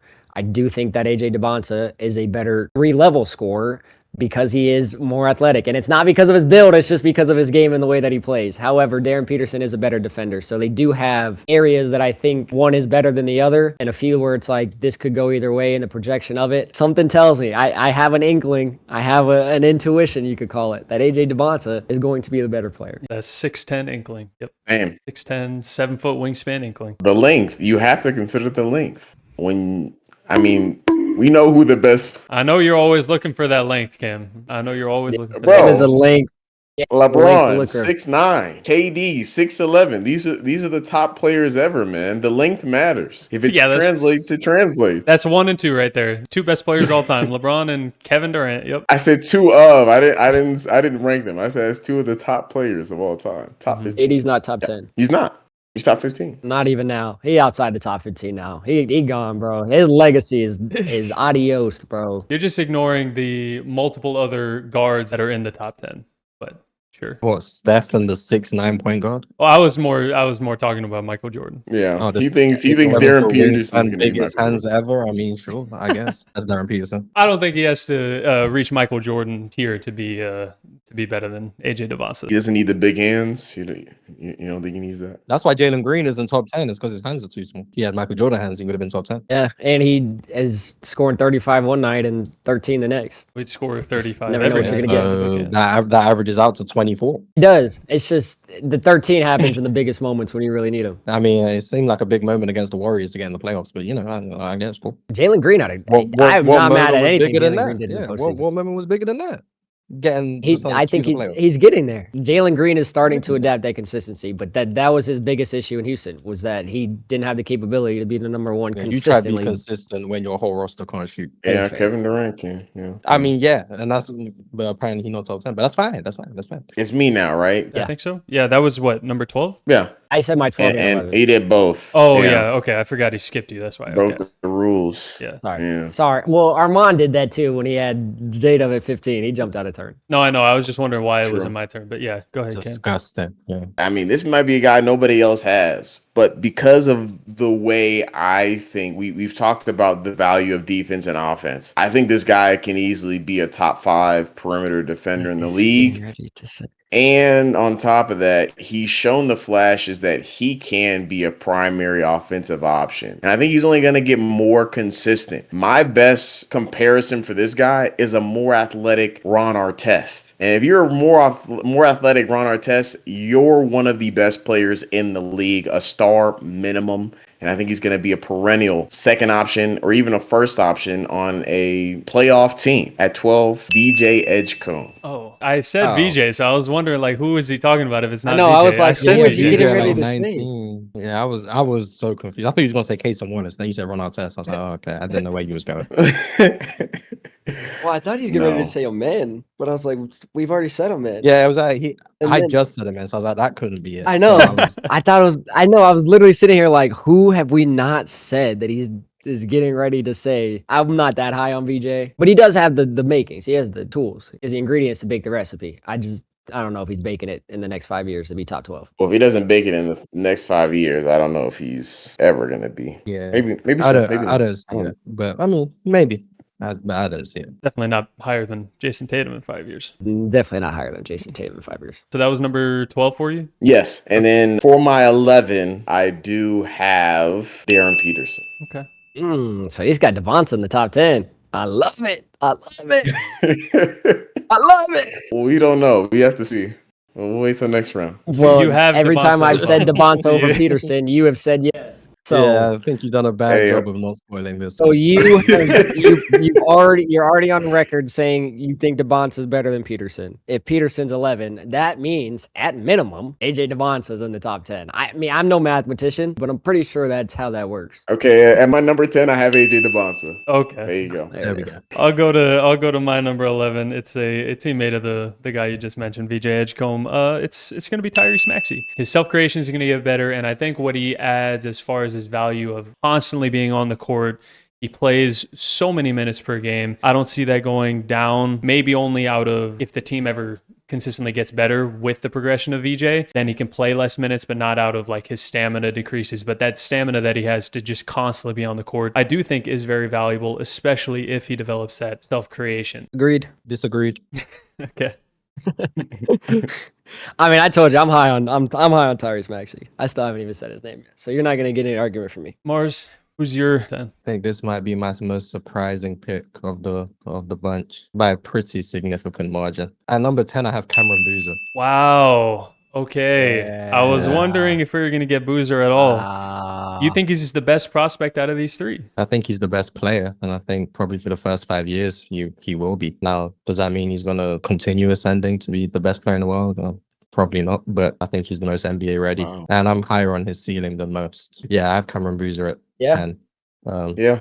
I mean, I think he was the best player in the country. He also won the award that says he was the best player in the country. So, yeah, accolades. I think all that stuff about feel for the game or for why Darren is over AJ, I think Cameron Boozer blows both of them out of the water in terms of feel for the game. He's also shown that he's one of the most versatile offensive players. I don't buy into the notion that he can only score on post-ups. I don't even know how people have got to that conclusion. He was running inverted pick and rolls. He was being the screener in pick and rolls. He's obviously posting up. He had solid touch around the rim. That's probably one of my biggest issues with him, is that his touch is a bit shaky at times. And because obviously he's a more floor-bound finisher, it tends to lead to him having to get multiple cracks at it to score, or maybe he gets a shot blocked and whatnot. So those are my concerns for him. Shot 39% from three, like 80% from the line. So obviously he has good shooting indicators. Averaged like 23 in college. One of the best rebounders in the nation. Really good offensive rebounder. I don't have as many issues with him defensively as other people do. I think he'll be just fine playing the 4 on defense. While I do think there is some upside to him being able to actually play the 3 offensively, to where you can actually put jumbo lineups around him and really like kill teams on the offensive glass. You end up having like this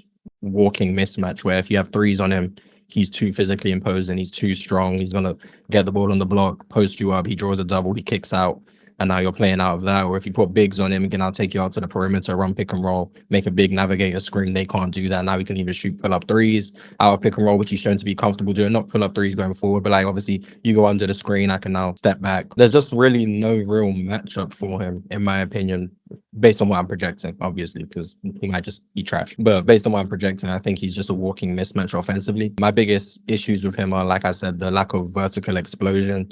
How does he deal with that at the next level? And does he have a real mid-range game that he can go to? Because I'm kind of projecting that he's better at it than Duke suggests. But even in high school, he wasn't great from mid-range. I think that's why I'm a little lower on him, which I did have him just outside the top 20. So no like projection that he's going to be a bust or anything. I see him more as a complementary piece, probably the best complementary piece in the NBA in a few years once he hits his prime, rather than the center focal point of an elite offense. The Kevin Love comps aren't exactly what I would project for him, but I think a scaled up version of what Kevin Love was, which I think is still a really good player, borderline top 20. And if he ends up there at his peak, I would not be surprised. And I think he should. If I agree with the Kevin Love thing, Kevin Love was a centerpiece of an offense. Centerpiece of an elite offense. I mean, Kevin Love was like those I mean, Timberwolves they were a teams. +5 offense when he was on the court. They just sucked. But that's not. They were a +5 offense when he was on the court. Their offense was only below, I believe, the Heat, the Clippers, OKC, maybe like one other team. I can't remember. But when Kevin Love was on the court, it was the equivalent of a top 5 offense in the NBA. So if he's a scaled up Kevin Love, I didn't know it was actually that high. I got to be honest. I didn't know that the Timberwolves offense was that good that year. So maybe I'm underrating Kevin Love compared to my comp of Boozer then. I think you are. Yeah, I think you are.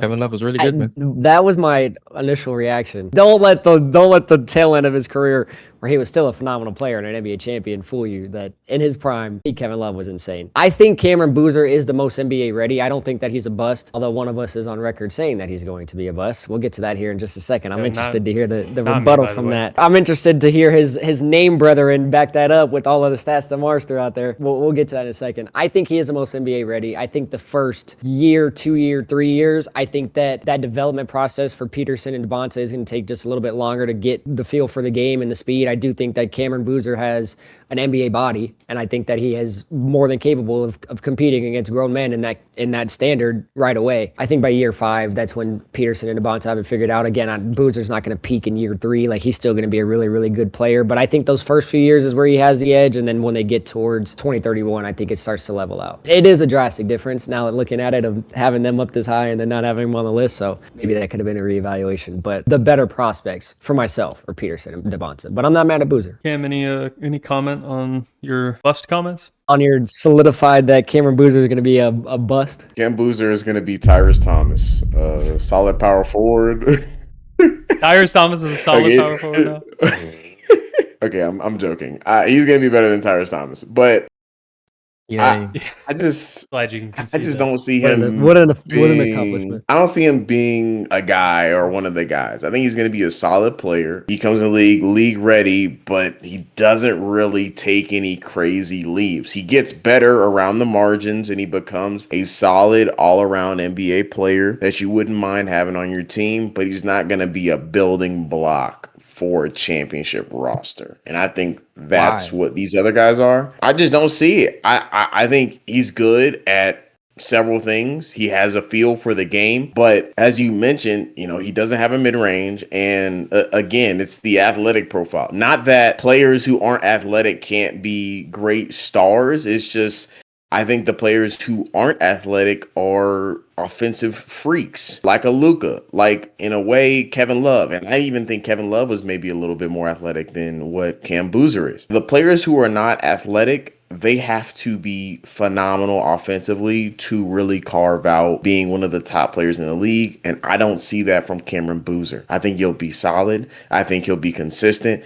but I don't see him reaching the stratosphere as one of the top 20 or even 25 players in the league. I don't see how we can question if Cam Boozer's exceptional offensively. Maybe you question it being exceptional in the NBA, but there's been 4 freshmen to be National Player of the Year in the 21st century. It was Kevin Durant, Anthony Davis, Zion, Cooper Flag, and now Cameron Boozer. Every single one of them was a good NBA player. And Cooper Flag's going to be on this list. Spoiler alert, I think we will have him. Cameron Boozer, every level he's been at, he's been the best player in the nation. He's won Player of the Year multiple times in high school. I already laid out the blueprint of his impact in terms of the versatility and the multitude of things he can do as a pick and roll ball handler, a screener, post up, mismatch attacker. League that's full of mismatch attackers. That's how people get their game off at this point. You have to force a double team because we have a mismatch, or you attack the mismatch one-on-one and then you score out of it. Cameron Boozer is the best mismatch attacker out of the big 3 in the draft, by far. He also shot the 3 at 39% on solid volume, especially for a big, which is obviously higher than Darren, but he's not as good of a shooter as Darren. We understand the shot profile.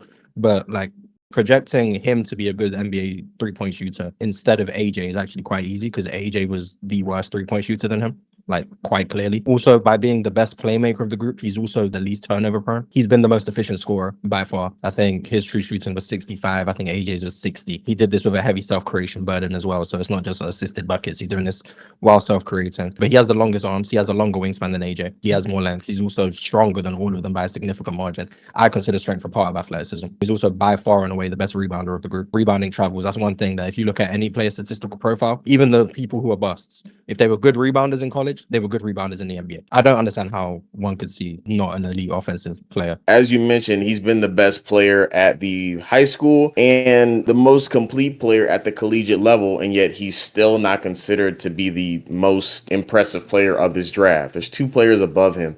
I think that's because, as many other people see, when it comes to the space he has to grow, I don't think there's a whole lot of changes to be made. When you look at these other 2 guys, they are freaks athletically and they have clear gaps in their game, and they're still dominating at every level. And I think if you look at them versus a Cam Boozer, it's like, yeah, he's very all around. He doesn't have a whole lot of weaknesses. And that player is going to be a good NBA player. But is he going to ascend to be a top 10 player of the league? I don't think so. I think we're just seeing a player who was born and bred from another NBA player and was trained that way from birth. So yeah, he's going to be the best player because he had the best trainers. He had the best environment to grow. And what we're seeing is he's reaping the benefits early in his career. But I don't see him ascending to be a top player in the league because of that. The freak athletes with a ton of weaknesses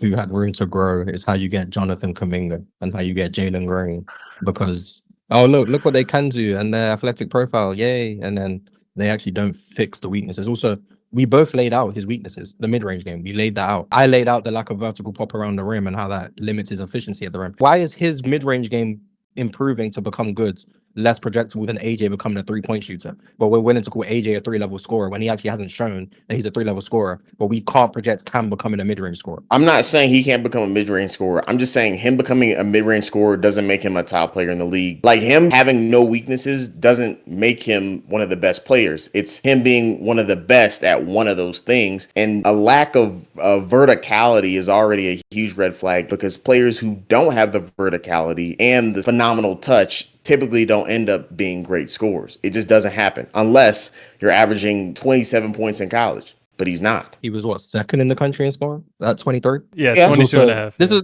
also the Behind same AJ. stuff that got Luka drafted third when he was the best player overseas. And I'm not saying he's Luka. Yeah, It's well, the exact same argument. It's the exact same argument. That he but didn't have Luka the was athletic also profile. That he was already a finished product. He didn't have much room to grow. He does all of these things so well, but how is he going to project to improve when he does so many things that are already high level? And then, we also don't respect the overseas game for whatever reason, even though he was the best player on the whole continent, the second best league in the world. It's the exact same argument people used against Luka Doncic as a draft prospect. In my opinion, Luka should have gone number 1. I've been proven, obviously. Now, Shea done what he done, but I was proven at the time. And also, Cameron Boozer is the youngest of this 3 as well. Like, he's the youngest, by half a year. He's going to be 19 his whole rookie year.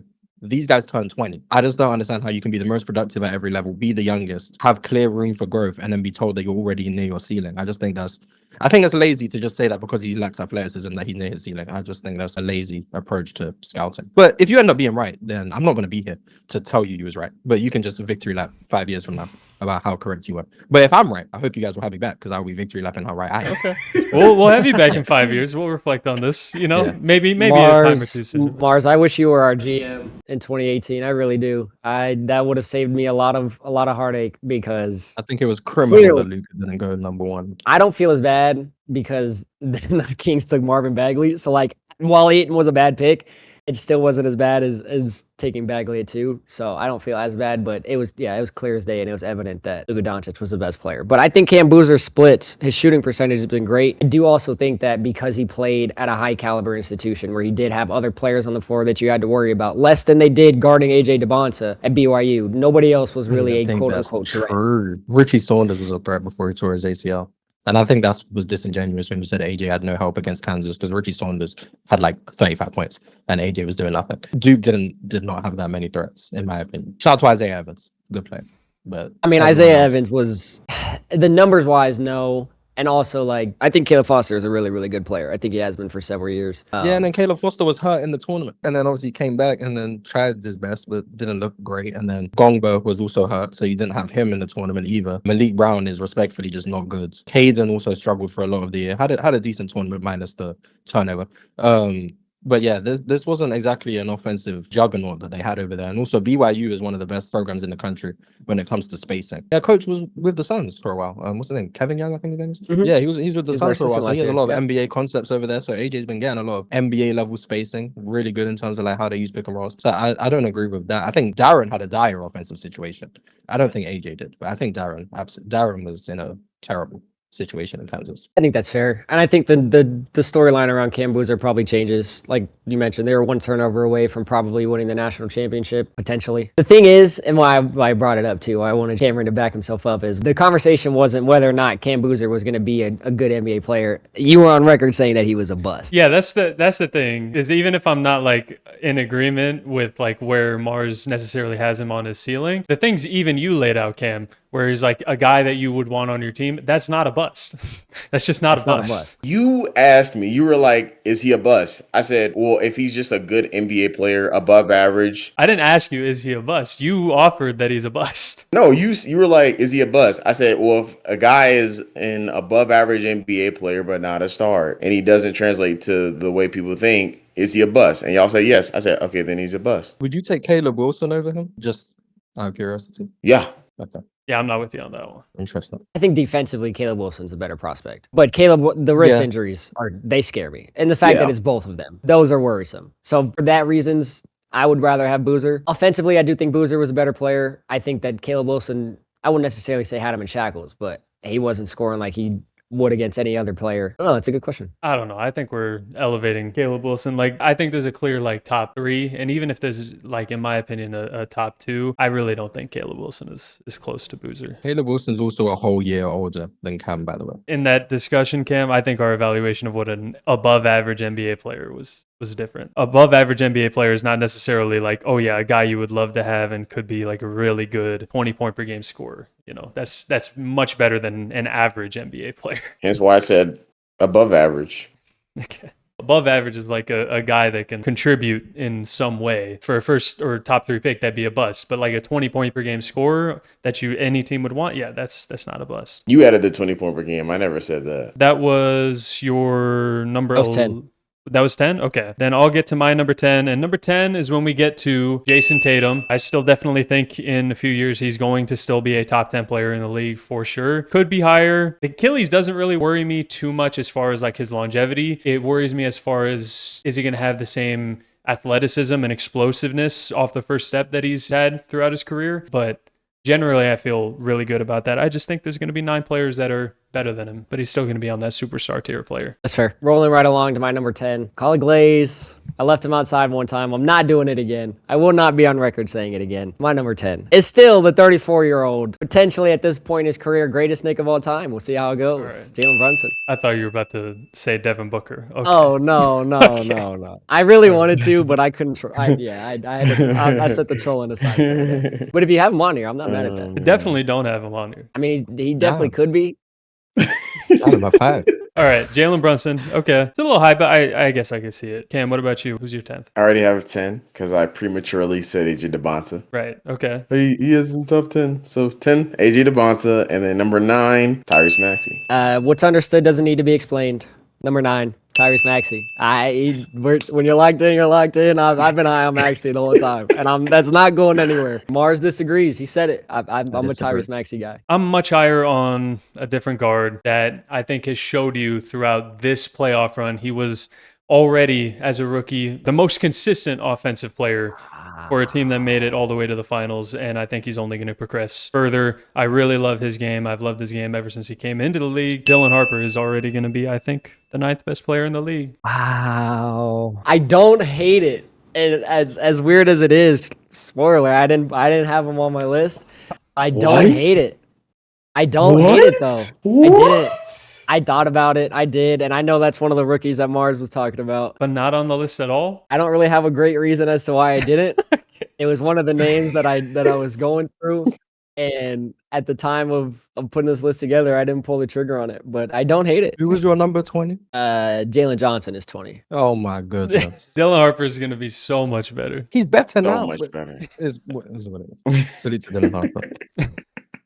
Shout out Dylan Harper, though. Shout out Dylan Harper. I do like Dylan Harper. No, you don't. We don't get to say No, it. if you don't have him top 20, you don't like him. You don't like. get to say This that. is the same thing you did with like anytime it's like Jalen Brunson too low. You're like, I don't hate him. I don't hate I him. don't hate him. I don't hate him. I just have him below. All right, Jamal Murray and James Harden. all right.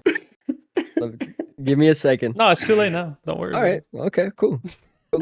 I'll rock with my list. Don't say I didn't try. All right, Marz, who's your number 9? This might be where I have Dylan Harper. Okay, so we're aligned there. He's amazing. Oh, there's nothing else to say, really. I think I have Jason Tatum at 8. I think he's the most versatile player in the NBA. I just think, no. Number 8, I have Cade Cunningham.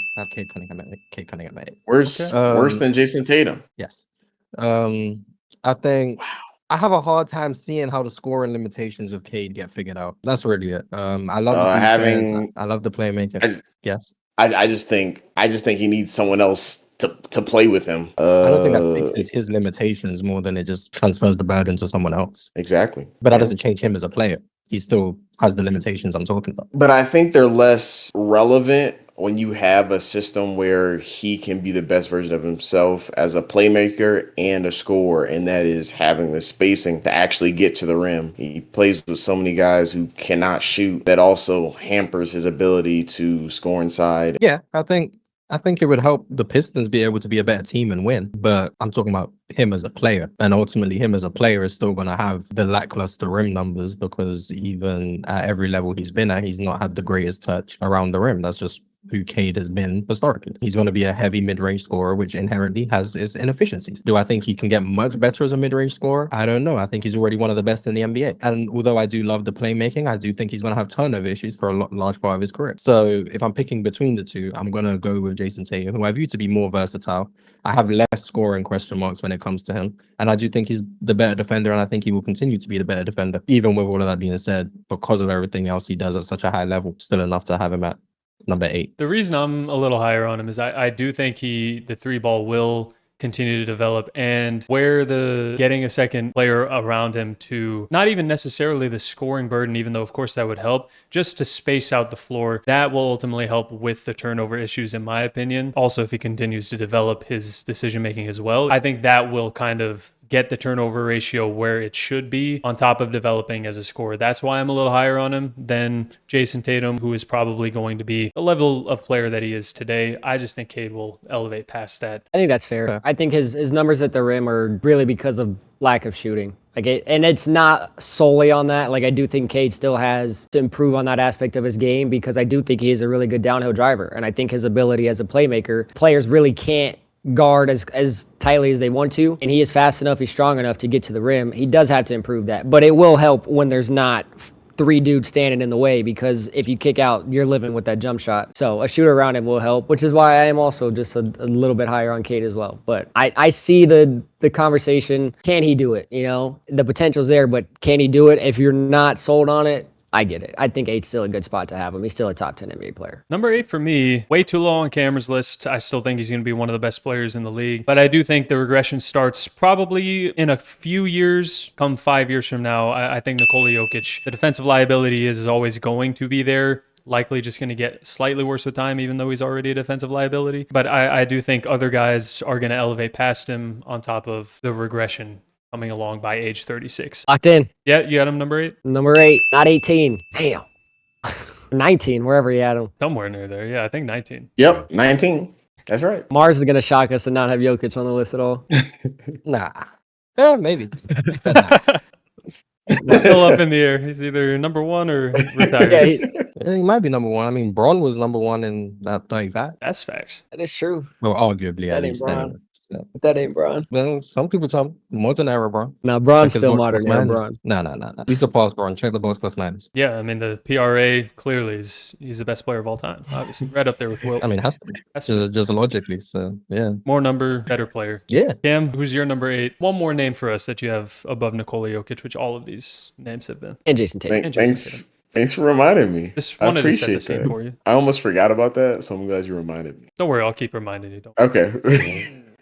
For my number 8, and this is going to be extremely controversial. I feel like he's one of the biggest question marks in the league. This is a monumental gamble. But if he can stay with his momentum, I think he can easily be one of the best players Okay. And he has the type of skill set that is hard to replicate. And if he can come back, I think this is an easy bet for me.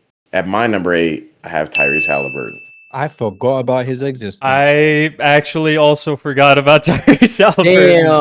Damn. I knew it. That's my bad. I knew it. See, because that's why I said biggest question mark. too. A lot of people have written him off. Jeez. Okay, I'm gonna have to. I mean, in my defense, I just made the list 7 minutes ago. That's fair. These You guys have a better excuse. You Yeah. guys have no excuse. I'm gonna plug him in at number 11, so that'll be behind Tatum, but above Maxey. That's where I'll put Hallie. Yeah, Halliburton has to Damn, go I on the really list. did forget about Hallie. Halliburton has to go right below Dylan Harper for me. Damn, how do the three of us forget about Hallie? Everybody man. forgot Tyrese. Zach, I mean, where he ain't played in this season. Like Jason Tatum at least played, so it's, I guess like that's gotta be. That's part why I of it. said biggest question mark, because a lot of people forgot about it. It's been a while since he's touched the court. so you're banking on him, but Tatum can't come back. Yes. Yeah, that's kind of crazy. I pick. Yeah, that's kinda I crazy. pick and choose. I pick and choose. What can I say? Based on who you like, yeah. Yeah, I'm gonna put exactly. Hallie at, I have no shame I'm in gonna put him saying at that. 10, Armand. At 10? Okay. So slide Jalen Brunson off. Thank God. Okay. All right. No, well, welcome to the Brunsons not top 20 game. Welcome. Oh, he still has him 11. Oh no, he's has still on him. my list. Oh yeah, he's No, just no, not top 10. Welcome. No, welcome. Welcome. All We're right, part thank of you. it. I'm happy to be here. I'm happy to be here. I'm happy to be here. All you needed was an advocate for you here, Zach, on the Brunson. I did. Complex, See, we're yeah. lucky that Marz wasn't here when I actually dropped the first take. I'd have made it even worse. I'd have disgraced his Yeah, I name would have been so co-signing bad. for sure. Yeah, I would have been co-signing. I would have gone way further. All right, so Yeah, that's I did forget about Hallie. Yeah, Damn. that is crazy. Okay. Thanks for reminding us, Cam. We appreciate it. Yeah, but Hallie can come back to be a top 10, guaranteed. But God forbid Jason Tatum do it. Like, I already told you I'm God picking forbid. and choosing, bro. Fight with somebody else about it. As long as you acknowledge your bias, that's fine. Yeah, I'm fine with that. who's your number 7? You want me to do my number 7? Yeah. You know what? Fuck it. It's your turn. Well, I did the back to back already, but it's fine. No, you We did breaking 8, the rules didn't in you? I did 9 and 8. We just did 8 ourselves. Okay, all right. Fine. If 8 was Tyrese, and that's what you started with. Hold on. Just tell us your number 7. Number 7, yes. Who was your number 9? Zach, stop asking me questions, bro. You're Just read pissing out me. your number 9. Who was your number My number 9? 9. Let's see. It was okay because I had AJ. Oh, Brother. God. Oh, it's Tyrese Maxey. It was Okay. Tyrese Maxey. All right. Tyrese Maxey. Number 8, Tyrese Halliburton, and then number 7 is. My number 7 is Luka Doncic. Wow. Wow. So why does he get worse? He doesn't get worse. You- He doesn't get Yes, worse. he Somebody does. Yes, he better. does. You have him as a top 4 player in the league right now. Why does he get worse? Well, maybe the guys just get better. Thank you, Marz. I See, guess. No. I don't see 6 guys becoming better than what Luka is now if Luka stays the same player. Well, 3 are already better than him, so he only needs 3 more to be better than him. Well, no, Jokic is coming down though, and he has Jokic way further down. Oh, then yeah, 4 then need to be better than him, I guess. Which isn't impossible to Interesting. project, considering we know, spoiler alert, one of them is going to be Ant, one of them is going to be Cooper Flag. So that's 2 of them. So then it's just the other 2. And the other 2, well, it's Cade Cunningham and somebody. And I don't see Cade Cunningham becoming better than who Luka is now. Okay. Well, that's where we might disagree. Well, we'll get to that. That's where we might we'll get to that disagree. when we get there. Yeah, mate. Okay. Yeah. Yeah, maybe. Yeah, spoiler K's not on the list. Yeah. My number 7, I think I am the highest on him, although I don't know if Marz has said his name yet, but I'm very sure that he will be coming back in full fashion. The Achilles is going to be something to question, but I'm not really worried about it. If Tyrese can do it and still be a guaranteed top 10, so can a guy that got to the NBA Finals and won the NBA Finals, although he wasn't the best player on the team, Jason Tatum. Nice. He was definitely the best player on the team, but sure. Yeah. I mean, he just wasn't the best player in the series. Definitely. That's all. 100 I mean, average Shout more out Jason points, Tatum. Love Jason rebounds, Tatum. assists. Yeah, right. As a number 1 option. Love it all. My number 7, maybe I'm projecting him hitting his ceiling sooner than you guys are. I have not said my top rookie yet, and that is because Darren Peterson is at number 7. I think by the time 5 years from now, I think he can already be a superstar in the league because we have guys in the league today that by the age of 24 are top 10 players. And if I'm the highest on Darren Peterson in this draft, I see no reason why he can't scale up to that point by year 5 of his career. All right. Like I All said, right. I explained already why I'm super high on him. So, Is it me? yep, yeah. At 7, I think this is probably where I go. Jokic. Yeah, I just think the defense is gonna become detrimental 5 years from now, to where he's probably just not as valuable as the guys who aren't as restrictive to your team building. And then this is where it gets tough. I think I'm gonna have Cooper Flag at 6. He'll be All what, right. 24? Yeah. The mid-range shot creation and the floater stuff that he showed this year was a revelation. So if he's able to hone in on that while improving on the handle and improving on the outside shot, because I think that's the biggest issue he has right now. Shot like 29% from 3. I think he's going to be in that Jason Tatum mode of the most versatile players in the NBA. And if he's able to be that good while having like legitimate primacy as a scorer, I think that's enough to be just a fringe top 5 player with like obviously still room to grow at 24 years old. So you still think by that time Tatum's still going to be better? Yeah. I hope so, because if Cooper Flag's at 6, I'm sitting here like I only have 4 names that I think that he has above him. So it better be, Jason Tatum better be that 5th name. I'm with you on Cooper Flag at 6. That's who I have at number 6 as well. I don't think this will be his peak. He's going to grow into his offensive capabilities, but I still think by the age of 24, I'm projecting more room to grow. So he'll overtake a couple more names that are still above him on this list in the years after. Come on, we might have the same. We might be locked in for the rest here on out. Looking at this list, I have a good feeling that we might have a few more of the same in the same spot, because my number 6 is also Cooper Flag. Okay. Yeah, we'll see. We'll see if we're locked in. Oh God. The laugh. At my number 6, I'm propping him up. I'm gonna be honest. I think this guy can be crazy. Dylan Harper, number 6.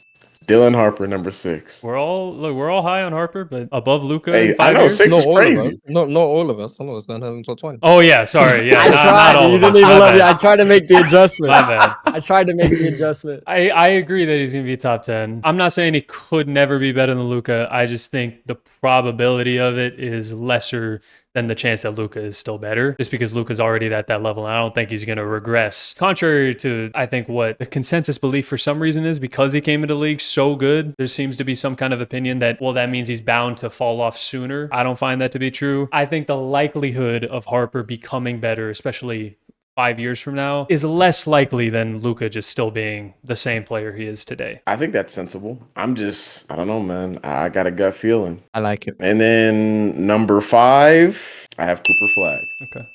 My number 5 is a guy that has already been mentioned, one that I think still has the capabilities to get better. And again, I do think a lot of that depends on floor spacing, systematics, and having viable shooters around to allow him to attack the paint. My number 5 is Cade Cunningham. Yeah, I'm on the same page with you there. Cade at 5. Yeah, I see. I told you, I'm looking at this list. I said, me and Armand might be the same moving forward. Flag ultimately is going to be better at his peak than Cade is right now, or in 5 years. Again, it's all a projection. I think it's probably just the year before Flag takes that step above him and elevates into that genuine MVP territory. Fair enough. Marz, you're up. See, I actually have a listener. My 5 is Jason Tatum. Everyone spoke about Jason Tatum already. And my 4 is Anthony Edwards. My 4 is also Anthony Edwards, so I'm with you there. Yep. Yeah, I you're told you, bro. Okay. Yes. My 4 is Cade. Damn. Better than Okay. better than That Luka. makes sense. 5 years, I guess. This is only so that he could put Ant top 3. We know how he feels about Anthony Edwards. So this tracks for Cameron. Yeah, he is the biggest I love him. or Glazer. Sorry, I'm not sorry, bro. I don't know what to tell you. And then number 3, you're gonna be shocked by this, Anthony Edwards. Okay. Yeah. I was legitimately afraid he was gonna put him above Shea. I was. He has said that in the past. He has said that like He has. that was like a year and a half ago, to be fair, when he still had Shea as the 4th best player in the league after winning MVP. That was like a while ago. An unequivocally not top 3 player. Yeah, unequivocally. Unequivocally. That Shea. I'm that glad makes you- complete Yeah, unequivocally. I'm glad you've come to your senses on that at least. So Hey, I'm not Yeah. as resistant to change as Zach. I tried to put Dylan Harper on the list. I was vetoed. So you guys aren't letting me. where would you put guys Dylan let me Harper? change. Where would you put Dylan Harper? Not at 6. Yeah, well, you had him Better not than at off all. the list. 6 is way six better is than better off the than off the list. list. Yeah, like he's gonna be top 20 probably this year, possibly. Like I would put Dylan Harper. Are you actually gonna let me make the change? Yeah. Go ahead. Above the rookies for sure. I would probably put him between Maxey and Halliburton. So he would get the 10 slot. All right, so we all have him top 10 then. Dang, so Gotti's number 20. That See, TikTok is really Brunson insane. just getting closer to coming off the list. You just gotta add 8 more players. Yeah, just keep adding, Zach. I know, I really should, huh?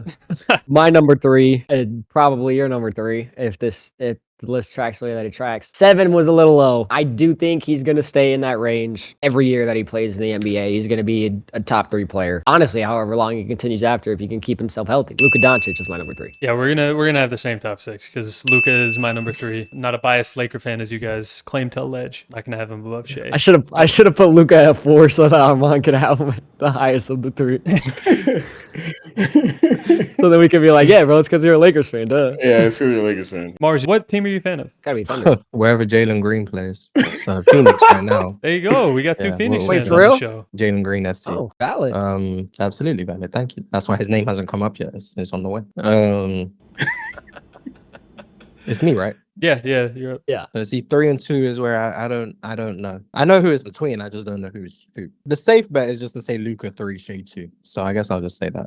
But I'm not convinced. But yeah, Luka 3, Shea 2. Yeah, I'm with you there. I have Shea too as well. But you think that's a closer conversation than seemingly Cam does at least? I think 5 years from now, yeah. Right now, I think Shea's better than him. But I think Luka can still get better. And I think people kind of don't think that, and I think that's where I diverge from a few people. And I have my reservations about how much better Shea can get in terms of the things that he's not great at, which is why I'm not convinced. But also, Shea's older than him. That is crazy. But yeah, since Shea's better now, I'm gonna just stick with it because they're in their prime years. For me, I don't know if Luka, just because he can get better at things, I don't know necessarily that he is. My projection off of this is just that they both kind of stay the same level of players that they are now. Obviously, you have to adapt as the league keeps going on. I think they will relative to the rest of the league, but I don't think Luka's going to surpass him. So I feel comfortable with Shea too. Well, I thought we were gonna have the Well, I same wonder top 6. who's left. Thought we had Jalen Green. Jalen Green, thought we obviously. had the same top 6. We Tip had on my tongue. 6, 5, 4, 3, and also 2. Yeah, my Okay. number 2 is Shea All right. Gilgeous-Alexander. Yeah, I think number 1 was consensus. I wrote that name down before I even looked at the rest of the top 20. Well on his way. I think a ring would have went a long way, especially in the world of legacy, if he could have won 1 year or 3. But he'll be back. It won't be his last time. But Shea Gilgeous-Alexander has one, and he is number 2, and I believe he will be in 2031. All right. Cam, you get the honors of saying you're 2 and then the first one to say the number 1. My number 2, it's been a long time coming. I do have Amin Thompson. Okay. From 6 to number 2, he's going to take that leap, another season under his belt, and he's going to continue that momentum, bro. I see the vision. I agree. And then number 1 is going to be Asar. It's all right. We don't care about him. He doesn't play for the Houston Rockets. So number 1 is clearly Alpi. Okay, my bad. Yeah, exactly. No, I wish my team was that good. In all seriousness, Shea, number 2, big shocker, and then number 1, obviously the big tall man out in San Antonio, Victor Wembanyama. The alien. Yeah, that was going to be consensus always. Well, Marz as it said is. Yeah, I mean, Yeah, let's give him a I've got chance. I've got Jalen Green, but you know, Wemby's cool. Like Wemby's cool. Okay. But yeah, I got Jalen Green. Okay. Hey, I'm Wemby, with would that. you say is number 21 then? Nah, I mean, I think Wemby is kind of like he just doesn't count in my mind. He's Yeah, not he human. just doesn't. Yeah, he just doesn't count. Jalen Only Green human is number players. 1. Wemby can be on the list with like the other myths of NBA history. He can be more well known than, but He's going to that's ascend. his list. Yeah, He's he can leave the mere mortals alone. All right. Number 1 is going to be Wemby, and Jalen Green. My number 0 though, let me get that out the way. Devin Booker. He can. There's no way he won't get noticed. My number 0 is Devin Booker. You mean number 15, actually. Nah, number 0 is Devin Booker. There's no way I can leave him off this list. Maybe number 0 with a 1 and a 0 in front of it. Damn. Yeah. He'll still be better than He's that. He's number 001. I'll take it. Sure. I'll take it. I Number don't 0, know 0. what you Yeah, said. I have no I'll take idea. that. Just You said definitely number know what it is. 0 with the I- 0 and a 1 in front of it. I said a Yeah, 1 and a so- 0 in front of it. Get the number 0. Yeah. Put a 0 in front of it, and then put a 1 in front of it. What number is that? No, I'm gonna take the 1 and put that at the end. Oh, it's so you're just 0, 0, changing. 1. You're just Oh, changing so what I you're said. just All gonna be right. just So like- actually, Yeah, he's yeah. like the 1,000th best player in the league. Okay, all right. No, not a decimal. Makes sense. I didn't say Where did the- 0.001. Y'all got to go back to math class. There's a reason Oh, I chose God. journalism as my career and not Ah, mathematics. It's a fact. So you could get out of Modesto. That's why. Pretty much, yeah. You know, Modesto, it's a slow moving town. I had to get out. Modesto, stand up. Thank you for being here, Marz. Thank you for anybody watching as well that stayed for this, what will probably end up being 2-hour plus video. But yeah, thank you for being our first guest here. We really appreciate it, Marz. I don't get to do the prime for primes. I mean, if you still got time for that, yeah, we can definitely do it. That was gonna be my favorite part. Okay, yeah, okay. The one that we did not get to do last time, it's a very much diverged thought process that some people have on him, whether he's the greatest offensive player of all time, or I guess I don't want to say realistic representation, my representation of who he is. Let's start with Nikola Jokic. Okay. Is prime Nikola Jokic better than prime David Robinson? Yes. Yes. Yeah, okay. We got to start with the easy names. We got to start with the layups. Is prime Nikola Jokic better than prime Dirk Nowitzki? Yes. Yeah. What do you mean? Yes. This shouldn't even be a thought, brother. Yes, Nikola But you Jokic know is I better. love Dirk. Yes, prime for prime is better, but you know I love Dirk. Yeah, I know. You have prime Dirk over prime Giannis, which I disagree with. But Yeah. Oh, yeah. Duh. is prime Nikola Jokic better than prime Hakeem Olajuwon? No. No. You're already stopping there. Yep. I've damn near stopped to David Robinson, by the way, but it's fine. He said it was a layup. I was just like, oh, I guess. I think it was a layup. David Robinson's certainly underappreciated all time. For me, that's a layup as far as prime for prime. Hakeem is still better all time for sure. I think prime for prime, I'm still leaning Jokic's value offensively, even if he bleeds it defensively. That is much closer than people paint it out to be, but I'm going to lean Jokic, but I'm fine if y'all stop there. Full stop. So who was next if Hakeem is like only the third name? Well, I only Shaq. went up to 5. Yeah. Oh, okay. So Zach, what's your answer there? See, it's tough because, like, defensively, it's not close. It's Hakeem. While the offensive gap, like, it is towards Jokic, the defensive margin is much wider. I'm going to have to stop at Hakeem as well. All right. Well, I mean, the next level, I guess, is just for me, prime Jokic or prime Shaquille O'Neal, and that's where I will absolutely stop. I'm taking prime Shaq damn near over anybody, and I wanted to make sure we at least got to Shaq because I see the conversation of Jokic being not just the best offensive center, but possibly the best offensive player of all time, and I think that's greatly exaggerated because I think just because he has the playmaking value, he gets like put in these conversations with Shaq, where I think Shaq was so incredibly dominant in his prime that it possibly outpaces that. Jokic sucks. What do you Comparatively. What do you think of that conversation that people have, Marz, of him being the greatest offensive center of all time? I think it's valid. I think it's between him, Shaq, maybe Kareem if you're optimistic. Maybe like a couple years of Wilt or something. But I think greatest offensive center is valid. Greatest offensive player, you lose me. Offensive center, I think, is a fair statement. We haven't seen this combination of scoring, passing, decision making, versatility. We haven't seen that combination from like any position, let alone a center. So he's pretty good offensively.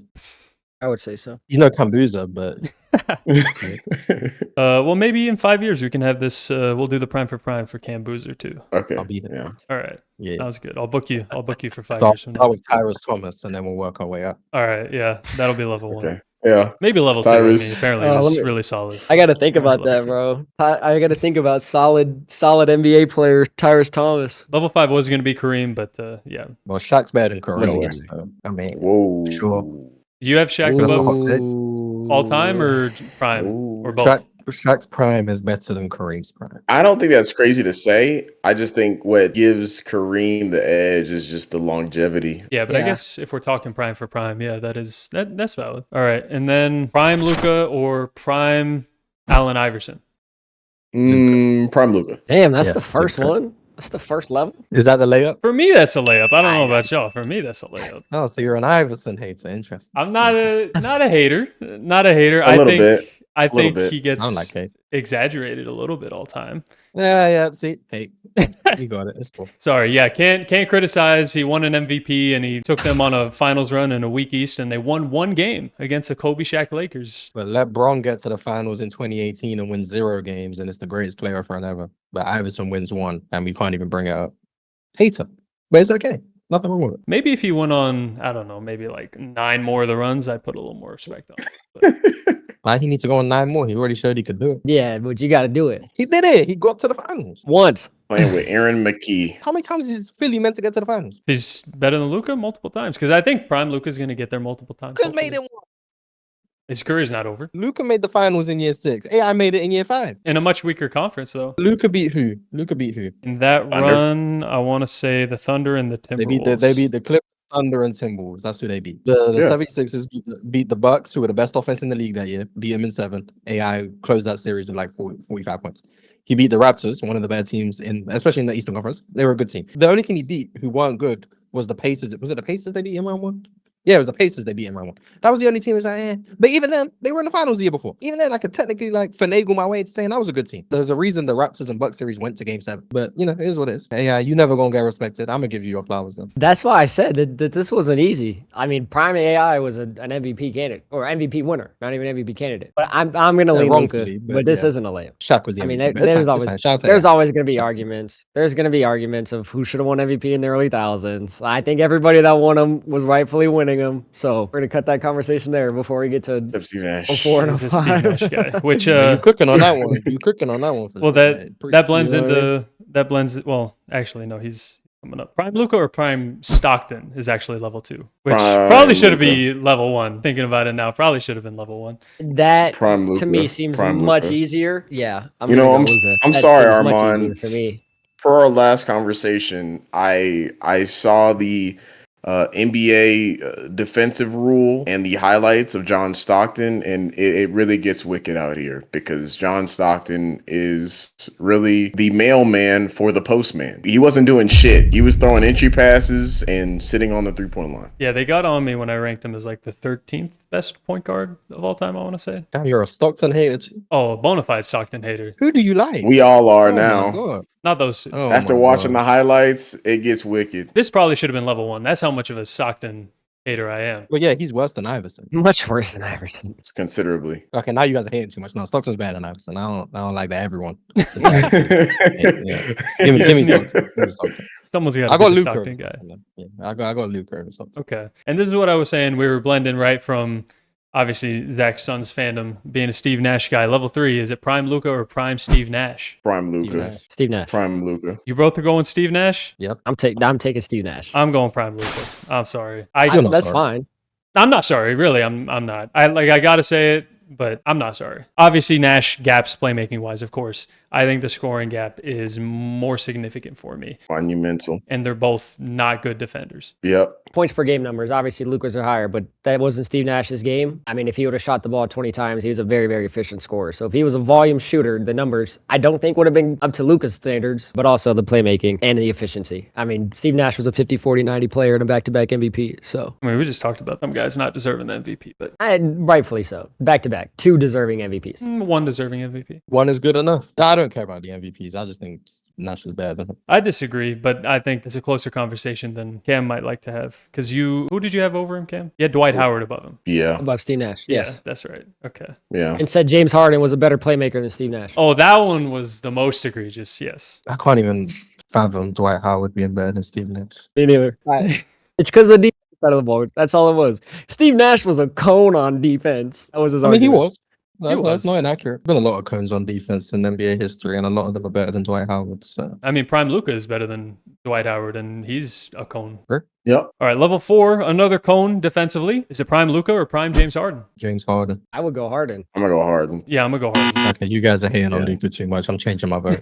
He's just like, somebody's got to be in his corner on all these. Okay. Yeah. I'm not hating on Luka. Marz is like, I'm not standing in solidarity. On that one. Yeah, I didn't expect to speak. I was going to say it's a much closer convo than I think people give credit to, and I think he's going to finish around him all time.